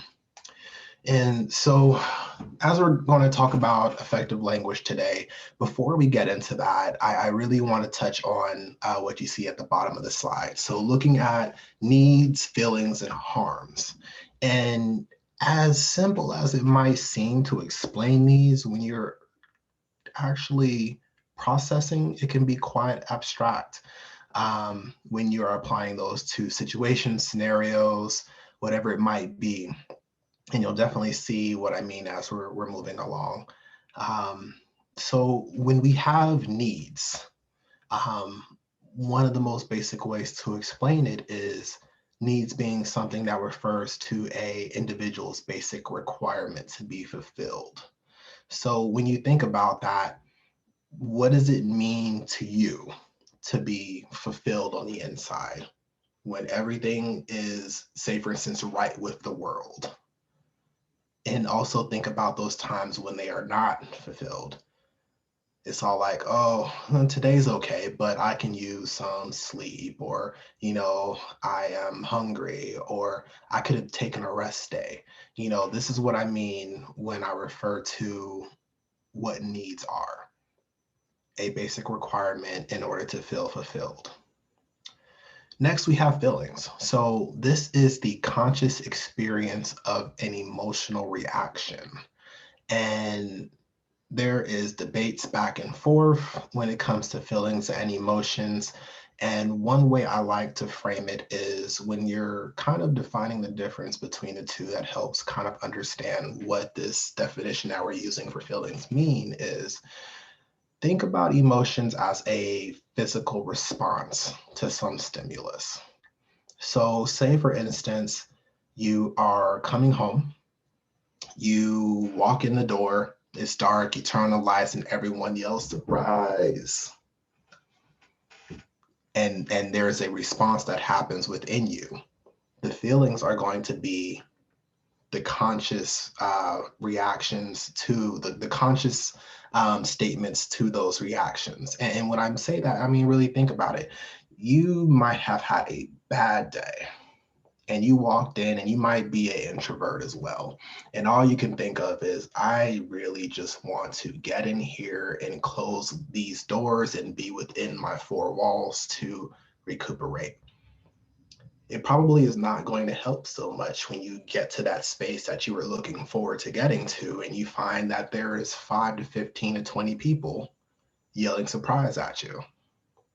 That might cause some negative feelings. You might be an extrovert and you had a bad day, and you might walk in once again, 5, 10, 15, 20 people yell surprise. You might have a completely different explanation to how you feel, but either way, there's probably an emotional response to that stimulus, being that you're surprised, something that's happening within you. The feelings are just the words that we put to that emotion. When we bring up harm, and y'all have heard me talk a little bit about this when explaining the office, I think it's important to talk about this because we all experience it at some point in time, in the past, and it will happen in the future. So when we look at harm, we are saying that it is anything that is real or perceived. And perceived is a very important word here, because what might not seem like harm to someone else does not mean that it is not real harm to someone who's actually experiencing it. So it's very important to understand that real or perceived harm is a harm, depending on who it is that is going through that harm and how they see it. So any form of damage to individuals, their property, their relationships, and or their communities. And so with that and kind of talking through that, we can kind of jump into affective statements. And these are statements that are made to shift away from using language that implies blame and expressing your true inner feelings and needs. So think about it, we're going back to the I statements instead of focusing in on what the other has done in a particular situation. So when we're talking about, hey, what are some examples? I feel ignored when you look at your phone while we're talking. You are sharing how it affects you. There's also a positive route, a way to spin this, in the sense of saying, I appreciate that you came out to help with this event on such short notice. You're conveying what that did for you in this situation, and not necessarily putting any attributes onto another person. And this is important when we're talking about communication. And so when we're looking at not only affective statements, we have questions, affective questions. And these are questions that inspire a true reflection of the feelings and needs of others. So not only when we're expressing ourselves, we also want the others to express themselves as well. And we want to know what it is they're feeling, what do they need? So some questions, some examples that might help do this is, when we're talking from an organizational standpoint, what does our group need in order to grow stronger as an organization? You're just laying it out there, you're asking about a need.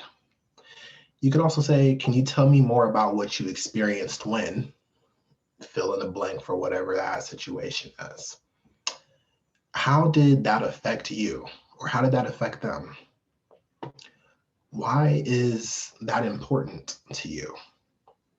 How do you feel after that meeting or after that event? What have you thought about since then? And then you could just plainly ask, what do you need? How does that make you feel? These are all questions that help bring out what it is either a person or a group is feeling in a particular instance, or what they need. So when you're in conflict with a person, a group, or there has been a harm that has occurred, using affective statements and questions can really help shift that confrontation into a more positive, effective conversation that would stimulate growth from both individuals involved or groups. So one thing I really want you all to remember as we're moving forward is that when you use an I message, when you use an I statement, that you're using a style of communication that focuses on your feelings and your beliefs rather than the thoughts and characteristics that you would attribute to someone or the other. And if we could go to the next slide, please. All right. So if y'all recall when I said this, it might be simple to explain, but it's really abstract when it comes to how you process. I'm gonna show y'all a list of needs, a list of feelings when needs are satisfied, as well as when they're not satisfied. And what you see here is just a short list of examples. This is not exhausted in any means necessary. A dictionary is huge for a reason, right? There's so many words out there that convey various definitions, it brings about meanings when you use words in particular ways. So that's important to think about when you are communicating with others. So as you're looking at this list, I want to share that using effective language is a skill, and acknowledge that, it takes time to learn to express your feelings and your needs in a way that that it can be truly communicated to someone so that they can understand. So as we're moving through this, think about a time. Think about a time where, going back to your needs, think about a time where you were lacking a basic requirement in order to feel fulfilled, whether it be from a personal reflection or an experience that was recent. Also, think about, a time where you've been harmed. Think about what is it that you needed from this list. We want to be sure that we're communicating at its most basic level, once again, so others can understand. And if they don't understand, that can create more issues. So some examples here, and this could be where we could be interactive with the chat. So think about this.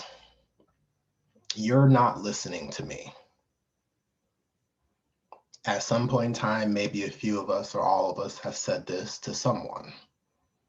When you say you're not listening to me, what are you saying?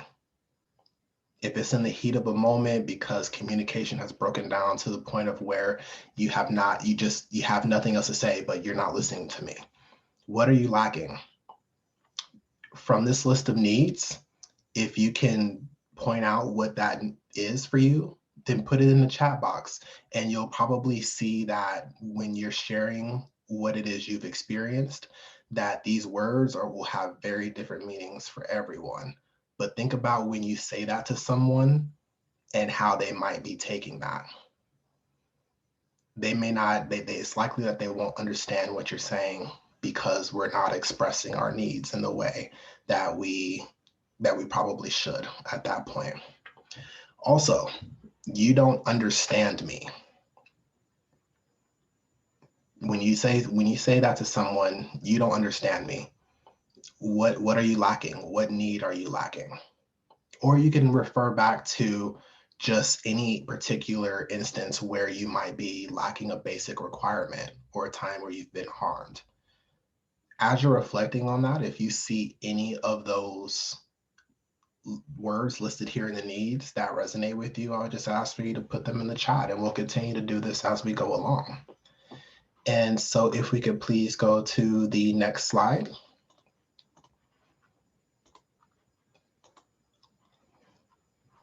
Yes, and we had Nancy wanted to see how y'all are doing, if you wanted to put up a reaction in your box. I see Nancy's, just for a check-in really quick. Let me stop share actually, so we can see each other.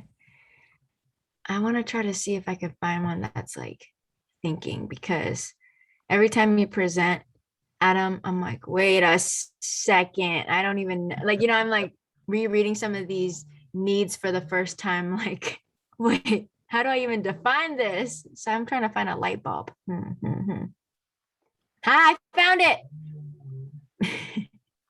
Awesome. Thanks, y'all. Yeah. And there's definitely some comments being made, There was a need for closeness, for consideration. And then let's see. For the listening one, I'm not feeling respected, accepted, considered in this conversation. That's huge. That's huge. Think about what that really means when you use each of those words differently, or if you put both any of those words just with that sentence. Can it simply mean exactly that? Or is there always something missing that maybe we're not thinking about? Realize that's an awesome question. So that was part of the reason why I was asking for the reflection. So when you're saying you're not listening to me,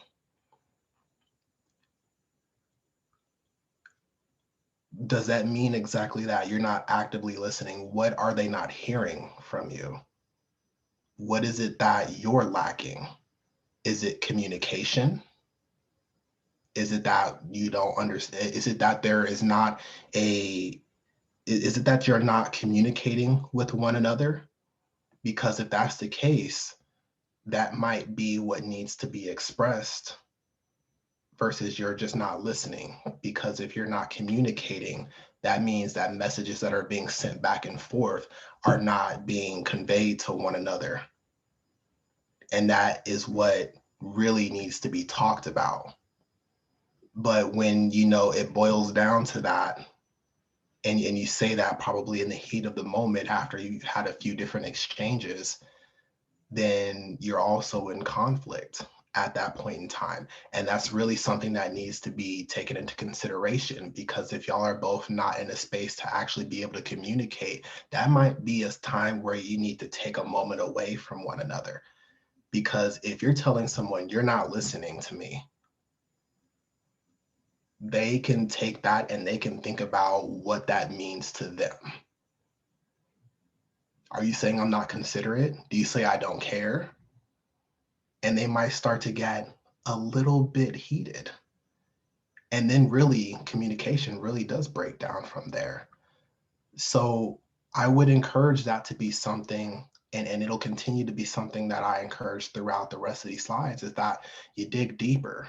And that's where I say that this is something that really takes time, because being able to express what it is you need with the words that are listed here, which I'll state once again is no short list, is going to be the key of how we all can understand one another and be able to dive deeper into not only engaging in positive conflict, but also strengthening relationships with one another.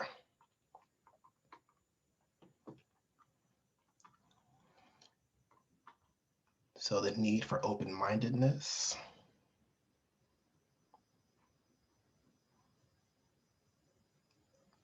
not feeling respected in the current space at the time, definitely.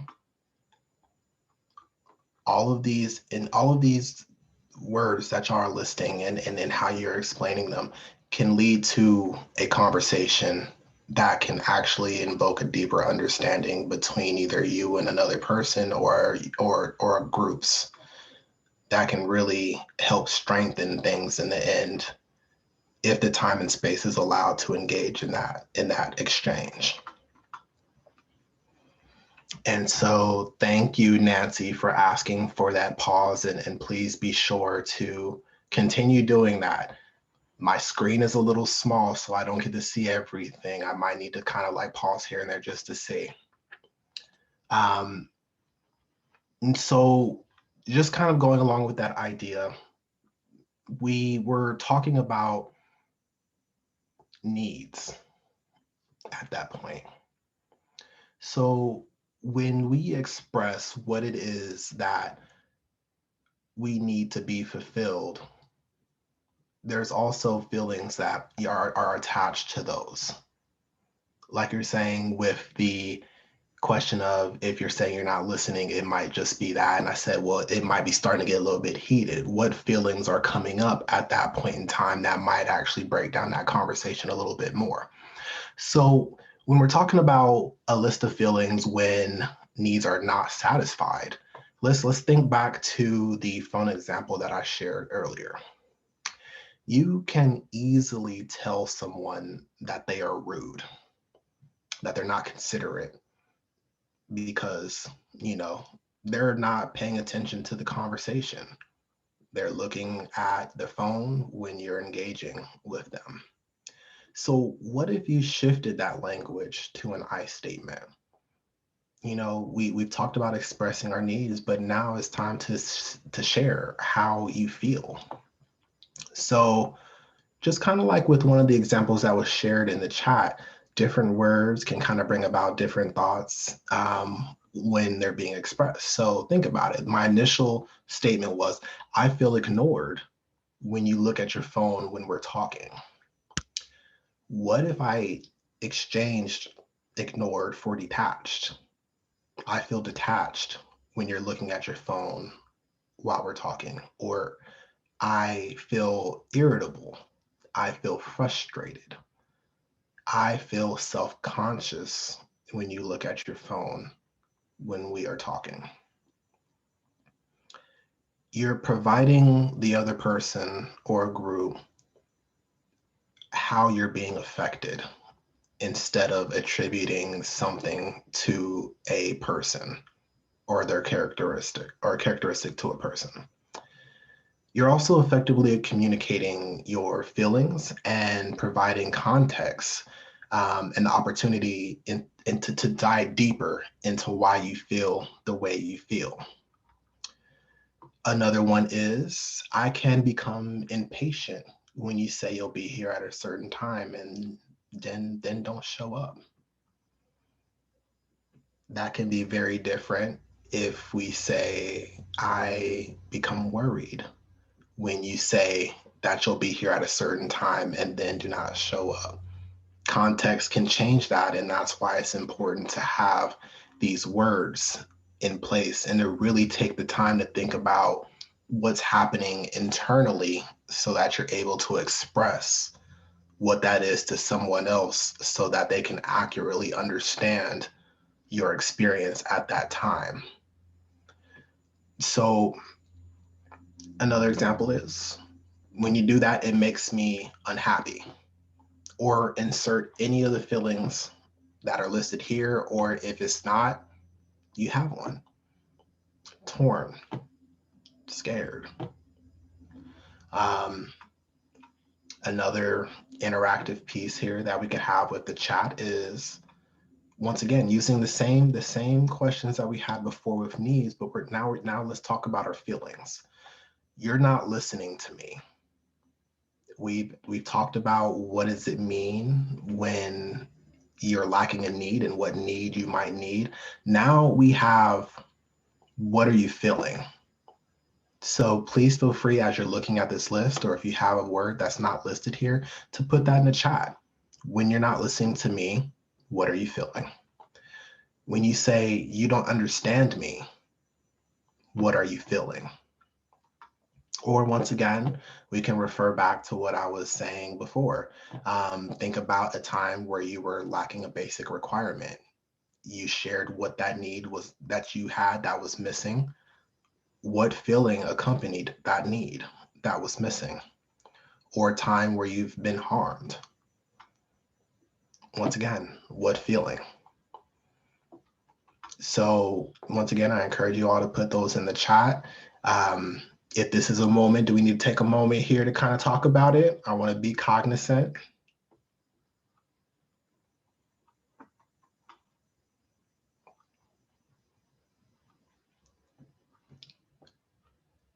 Is there any reactions that you all have when we're talking about when a feeling is not satisfied? Okay. Impatient, frustrated when someone's not listening, definitely.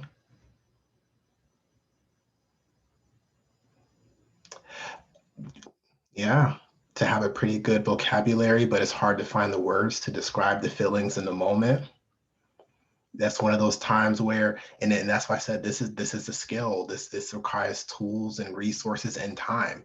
And as some responses are coming in, let me share with you all here that y'all are all busy. Okay, you have responsibilities, that might be tied to family, friends, work responsibilities. Y'all are in leadership positions within your organization, and you're going to school, internships, worried about your future. It can become extremely difficult to take the time to think about everything that we're talking about today and how that would be something that's integrated into our daily lives. But it's an encouragement of, taking a minute a day, maybe to look over a list, or even to actually take a moment to reflect on one of those times that I was talking about earlier. Think about a time where there wasn't a need that was met. Sit there and actually think about it. What did you need? What did you feel? Because I promise you that although there might be a general consensus in some scenarios, it is very and highly likely that asking that general question will actually generate a lot of different responses. And that's where we say communication is key. Because if those things aren't being communicated, just think about how the other person is taking that. It may not be the way you think. So overwhelmed, disregarded, feeling distant, frustrated. All very different words. So I thank y'all for sharing that because that really helps put things into context. And if we can go to the next slide, please. Okay. So this isn't always about, the negative side of things, when things aren't going the way that we hoped. Sometimes there's positives too, and being able to really express yourselves when something good has happened, when you are feeling fulfilled, because that can help build a relationship just as much as when you're not feeling fulfilled.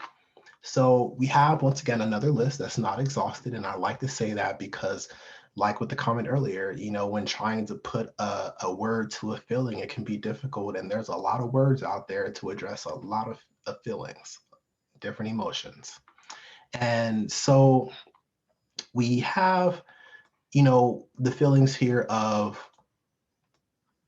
when your needs are satisfied. So, when speaking to someone as an example, you might say, you're easy to be around. That's nice to hear. It's definitely nice to hear.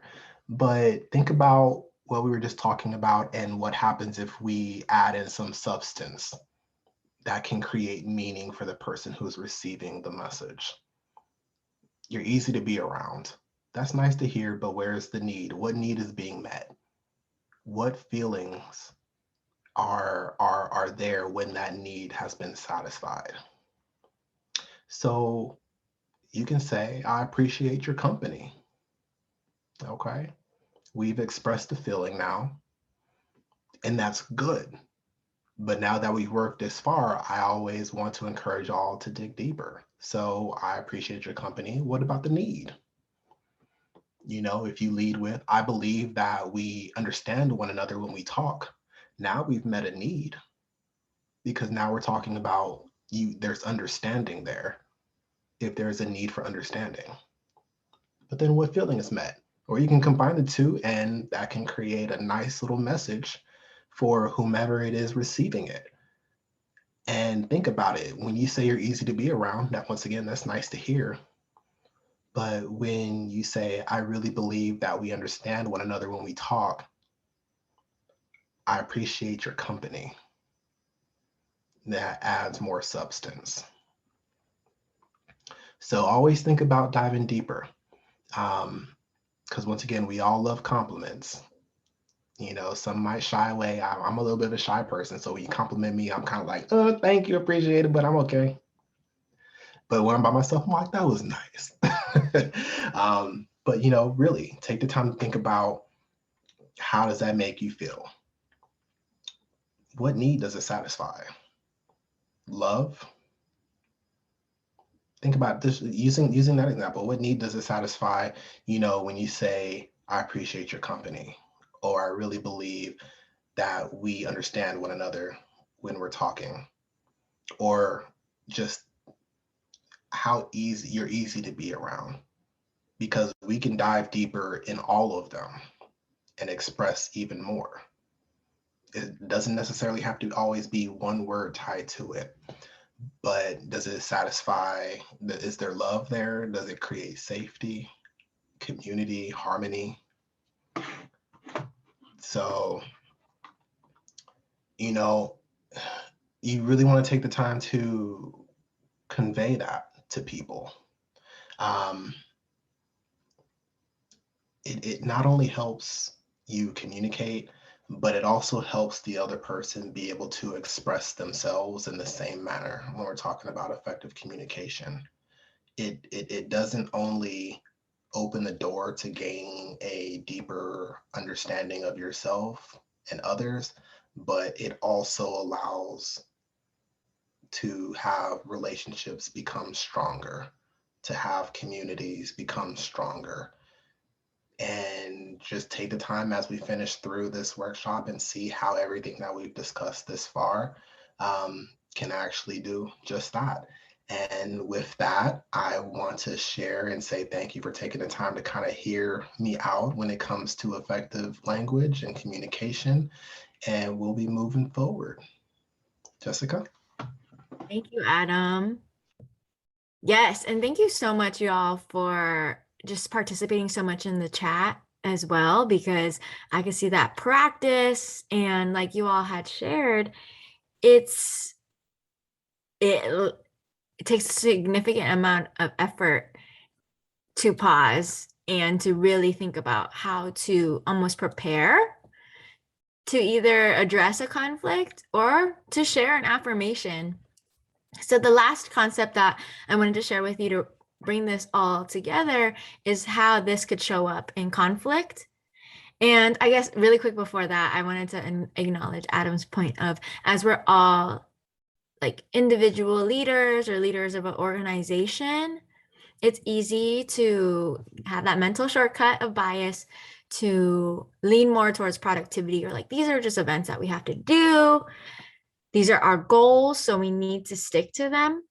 However, I'd like to bring in the idea that pausing in between goals for the health of the organization or the relationship is just as meaningful. So maybe repositioning a goal to that and being able to have affirmations every once in a while, because it's easy to be stressed out and kind of like lean towards the negative or the fixing, like all the concepts that we talked about.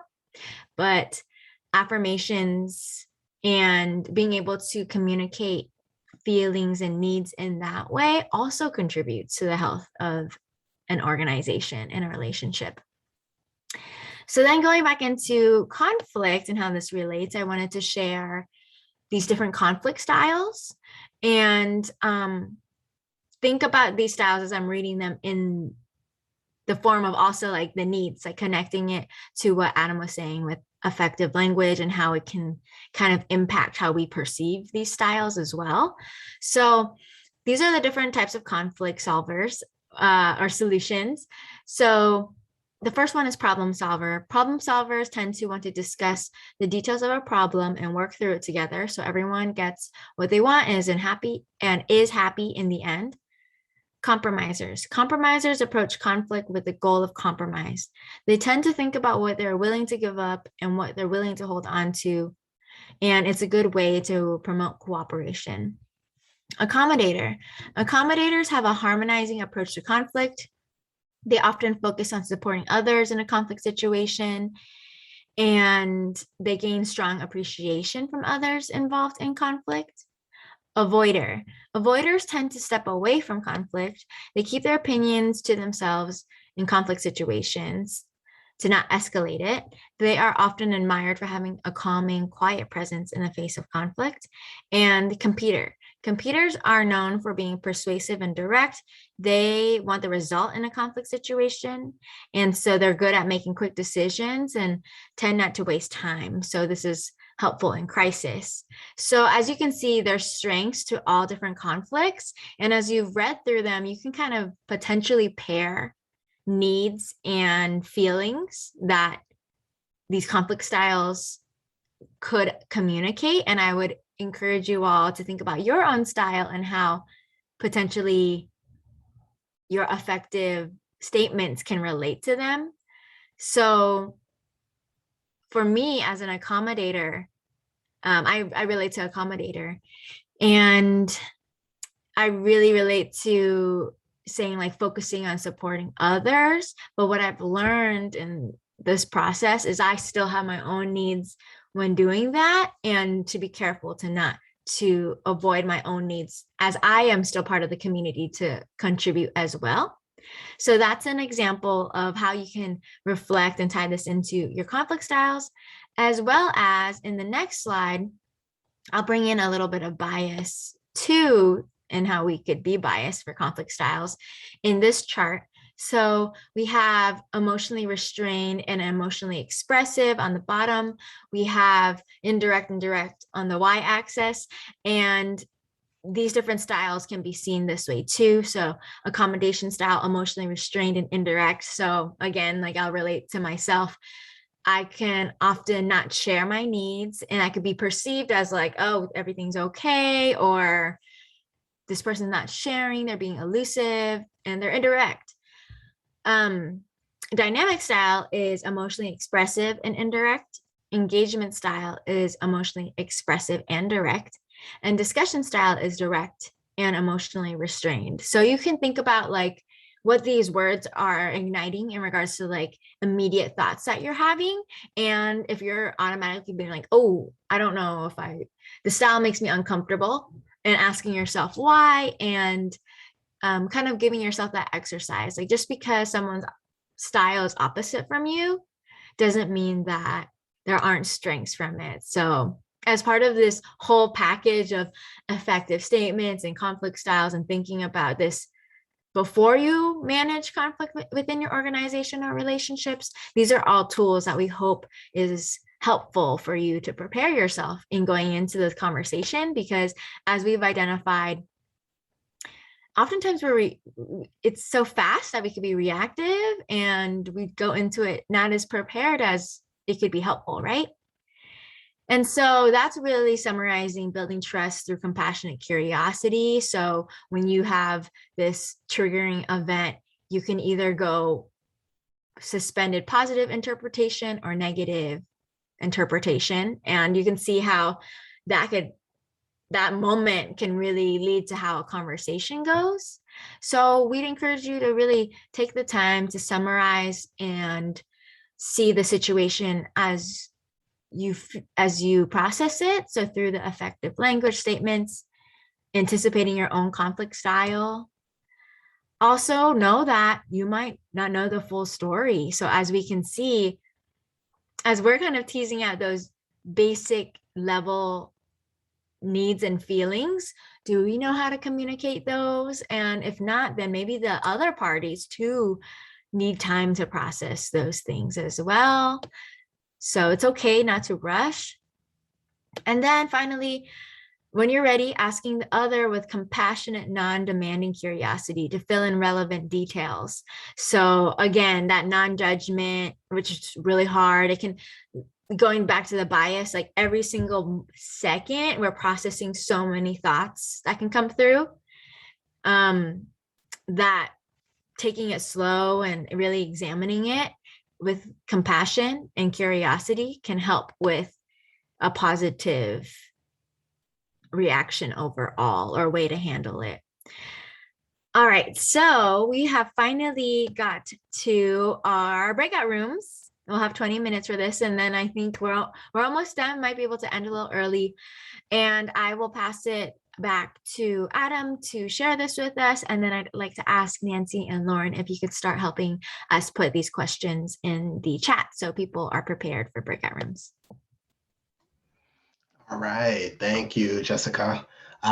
So as it was shared, we have breakout rooms coming up next, and this is going to be where you have 20 minutes in each of your groups to share thoughts of the questions that we'll be proposing. As we work through this, using a little bit of a circle format, I would like you all to be sure to introduce yourselves. And as you're introducing yourselves, number off from 1 to how many ever are in your group at this point in time. And what will happen here is that will be the order in which you respond and answer questions.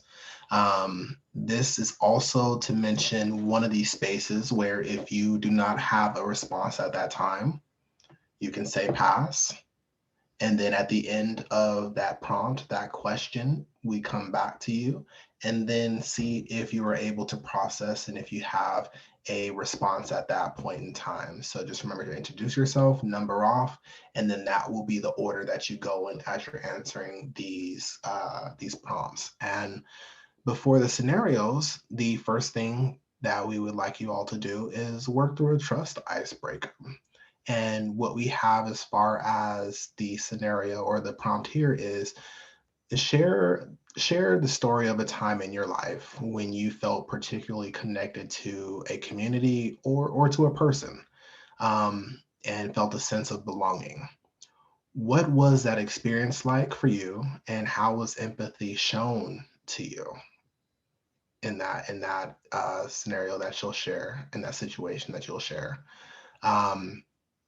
And then after that, with the scenarios that we are going to work through, you'll just want to talk through them, and then just remember the community guidelines.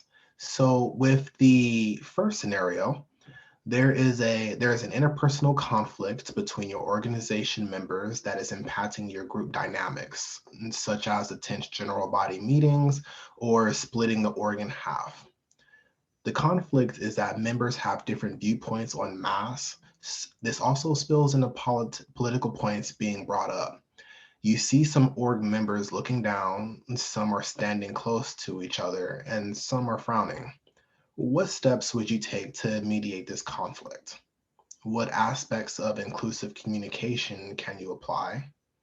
And then be sure to break it down detail by detail in the moment and as well as post-conflict. One thing to remember and to note here is that as orgs, y'all are not investigators. So that means understanding and knowing when to refer out. What does accountability look like with these statements? So all things to kind of keep in mind as you're discussing. The second scenario that we have here is that it was shared that a group of 3 students are responsible for damages to a common area within a residence hall. This incident occurred on a Saturday night and alcohol was recovered from the premises. Due to the damages, the common area had to be closed for repairs, displacing a space for students to gather and a place where student groups had planned events for the following week. This also created a burden for the staff in the residential education office, maintenance, and the custodial staff as they had to deal with the cleanup, cost of repairs, and complaints from students. Once again, what steps would you take to mediate this conflict? What aspects of inclusive communication can you apply? And be sure to break it down detail by detail in the moment and in post-conflict. And I believe from there, we are moving into, here we go. Last slide here for that. The purpose of this is not to solve or create a masking policy in reference to the first scenario. You'll want to envision how you would manage the conflict. So once again, this isn't to solve or create a masking policy response, but to envision how you would manage that conflict. And I believe from there, we would be moving into breakout rooms.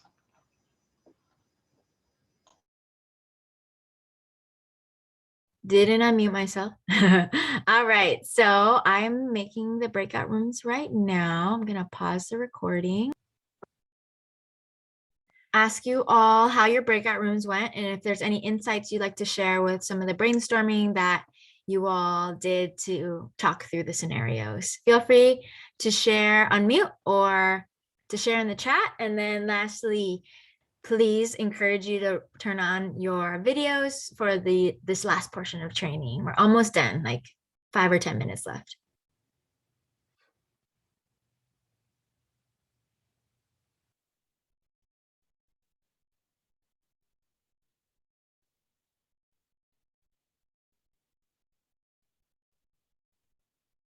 Or if y'all want to put one of those reactions as to how you're feeling, because I know some of y'all were really sitting in it. It's a lot of information.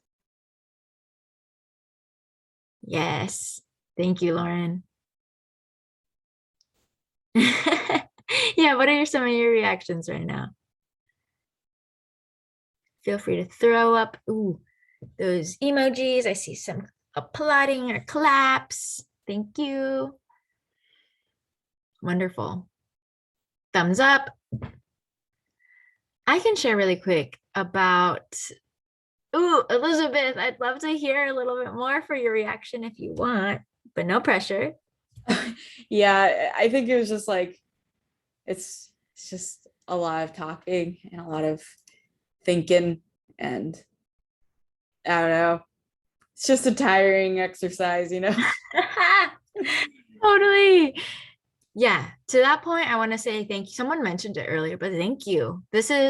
I hope this is helpful in regards to elevating your professional development and feeling resourced for your leadership roles or yourself in general, because this is really deep, stimulating work that you all have brought yourselves into. And we, as a team, we really appreciate that.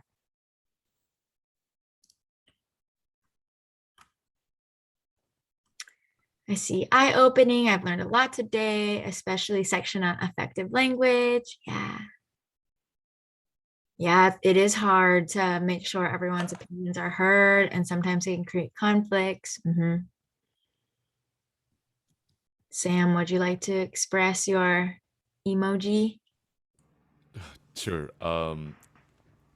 Yeah, I mean, reflecting on what Elizabeth was saying, this type of work is exhausting, right? This type of discourse is exhausting, especially for people who, in many cases, have to talk about this every day, right?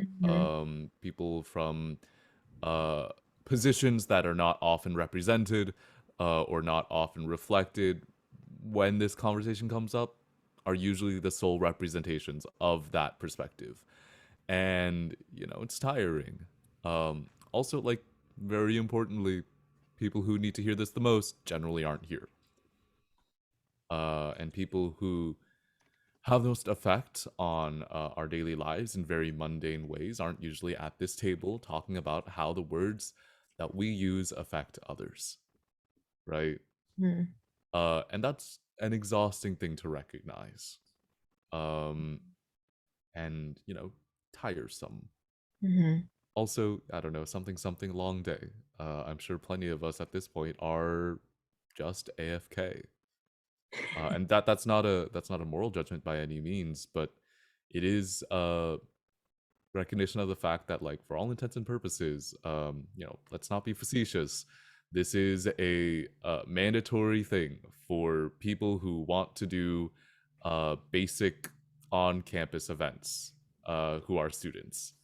And that does not guarantee that everybody here will get what is intended to be taken from this conversation.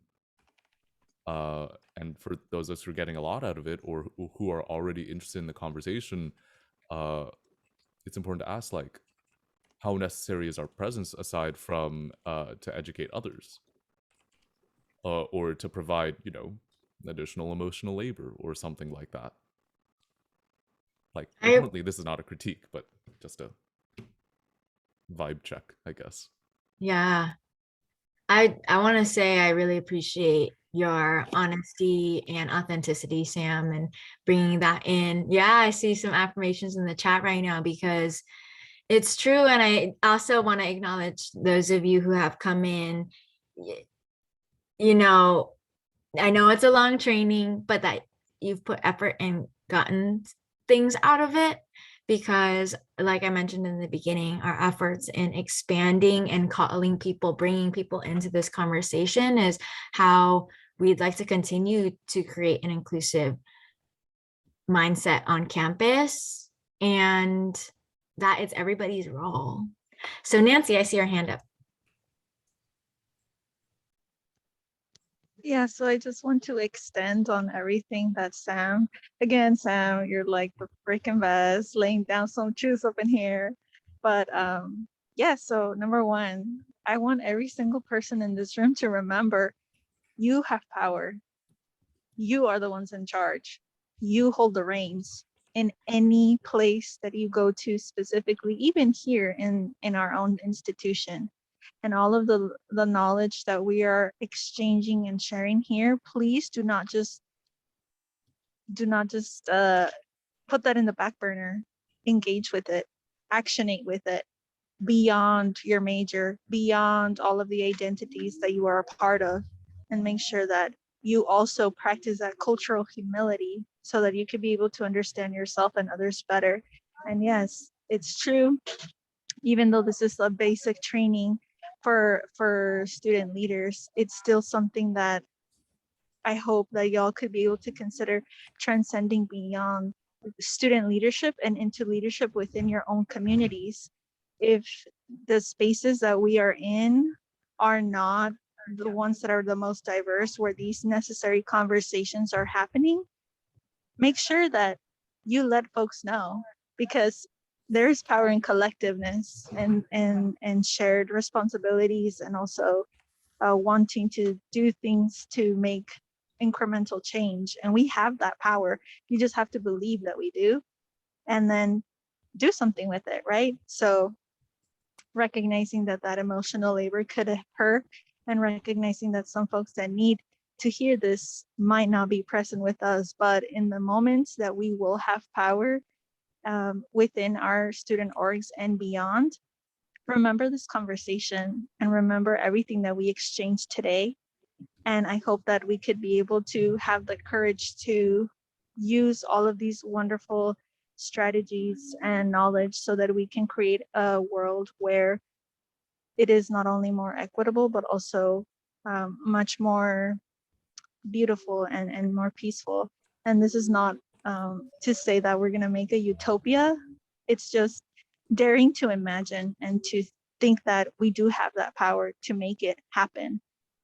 So if other folks, try to downplay, no, what's the whole point? There's no reason.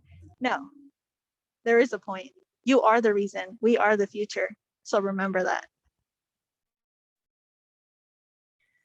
Ooh, Nancy, bringing us home. Yeah, thank you so much for that. I appreciate your love that you really put into this space. And like Nancy said, our last things to you is next steps. So giving you some ideas of what you can do. I know that we all have different feelings and readiness and energy levels, especially at this point in the semester, in thinking about these topics and talking it through. But, if it's something that you could, depending on where you're at, only contribute so much today, I'd encourage you to not feel guilty or anything about it, but to continue forward with these next steps. So attend an ally seminar on campus. The Women's Resource Center has the Brave Project on sexual assault awareness. Pride Center has Safe Zones on LGBTQIA allyship. Student Ability Success Center has Ability Ally. Undocumented Resource Center has Undocu Ally. Veteran Center has Military Ally. And then we also have a plug too. We have the Identity and Allyship Awareness Certificate in the CIE. And follow us on Instagram. Check out our website to get more information. This workshop that you attended today fulfills half of the requirements. So you only have the other half to go to continue your process to not only have opportunities for allyship, but to also continue to learn these skills that you can feature in your workplace, post-grad, and whatnot in the future too. And continue to get to know yourself, understand your social identity. So like Sam was mentioning, really exploring the multitude of them. Acknowledge and explore your own biases and privileges. Remember that your words and actions have unintended impacts. Continue exploring alternate points of view and incorporate them into your sphere of influence, like Nancy said, your power. And bring in an inclusive mindset to your leadership role. I feel like today there was a lot of emotional labor as well. So I'd encourage you all to also check in with yourself and preserve yourself. Radical self-care, radical love as well. And with that, we just want to say thank you from our team. Again, we put the survey and assessment in the chat, and please fill it out. Y'all had really deep ideas today, and a number of you. So if you have any ideas, we'd love to hear it. We hope to host this hybrid, in-person, and Zoom opportunities in the spring, and just continue to cultivate this space. So I'm gonna stop the recording, and we're gonna stay back a little bit too. So if you have any questions, please feel free to talk to us. And yes, Nancy. I also want to give a round of applause to every single person or jazz hands, because all of you, went through all of it, and it's a lot of work, and I recognize it, but y'all are doing amazing work, and I'm very proud of each and every one of you. I know that I might not be able to see all of you in the near future, but it doesn't matter, because I'm already proud of all of the work that you're doing. So thank you for holding it down, for really trying your best, and also for igniting and stepping into your own light and stepping into your power, because you are, and we are, a part of that future too. So thank you for your presence, your energy, and your time. And I love you all. Thank you. Take care. And also, I know a lot of heavy things were covered today, and a lot of y'all are still sitting and reflecting on them, but just know that we are having like an ILAT debrief session on Tuesday, November 16th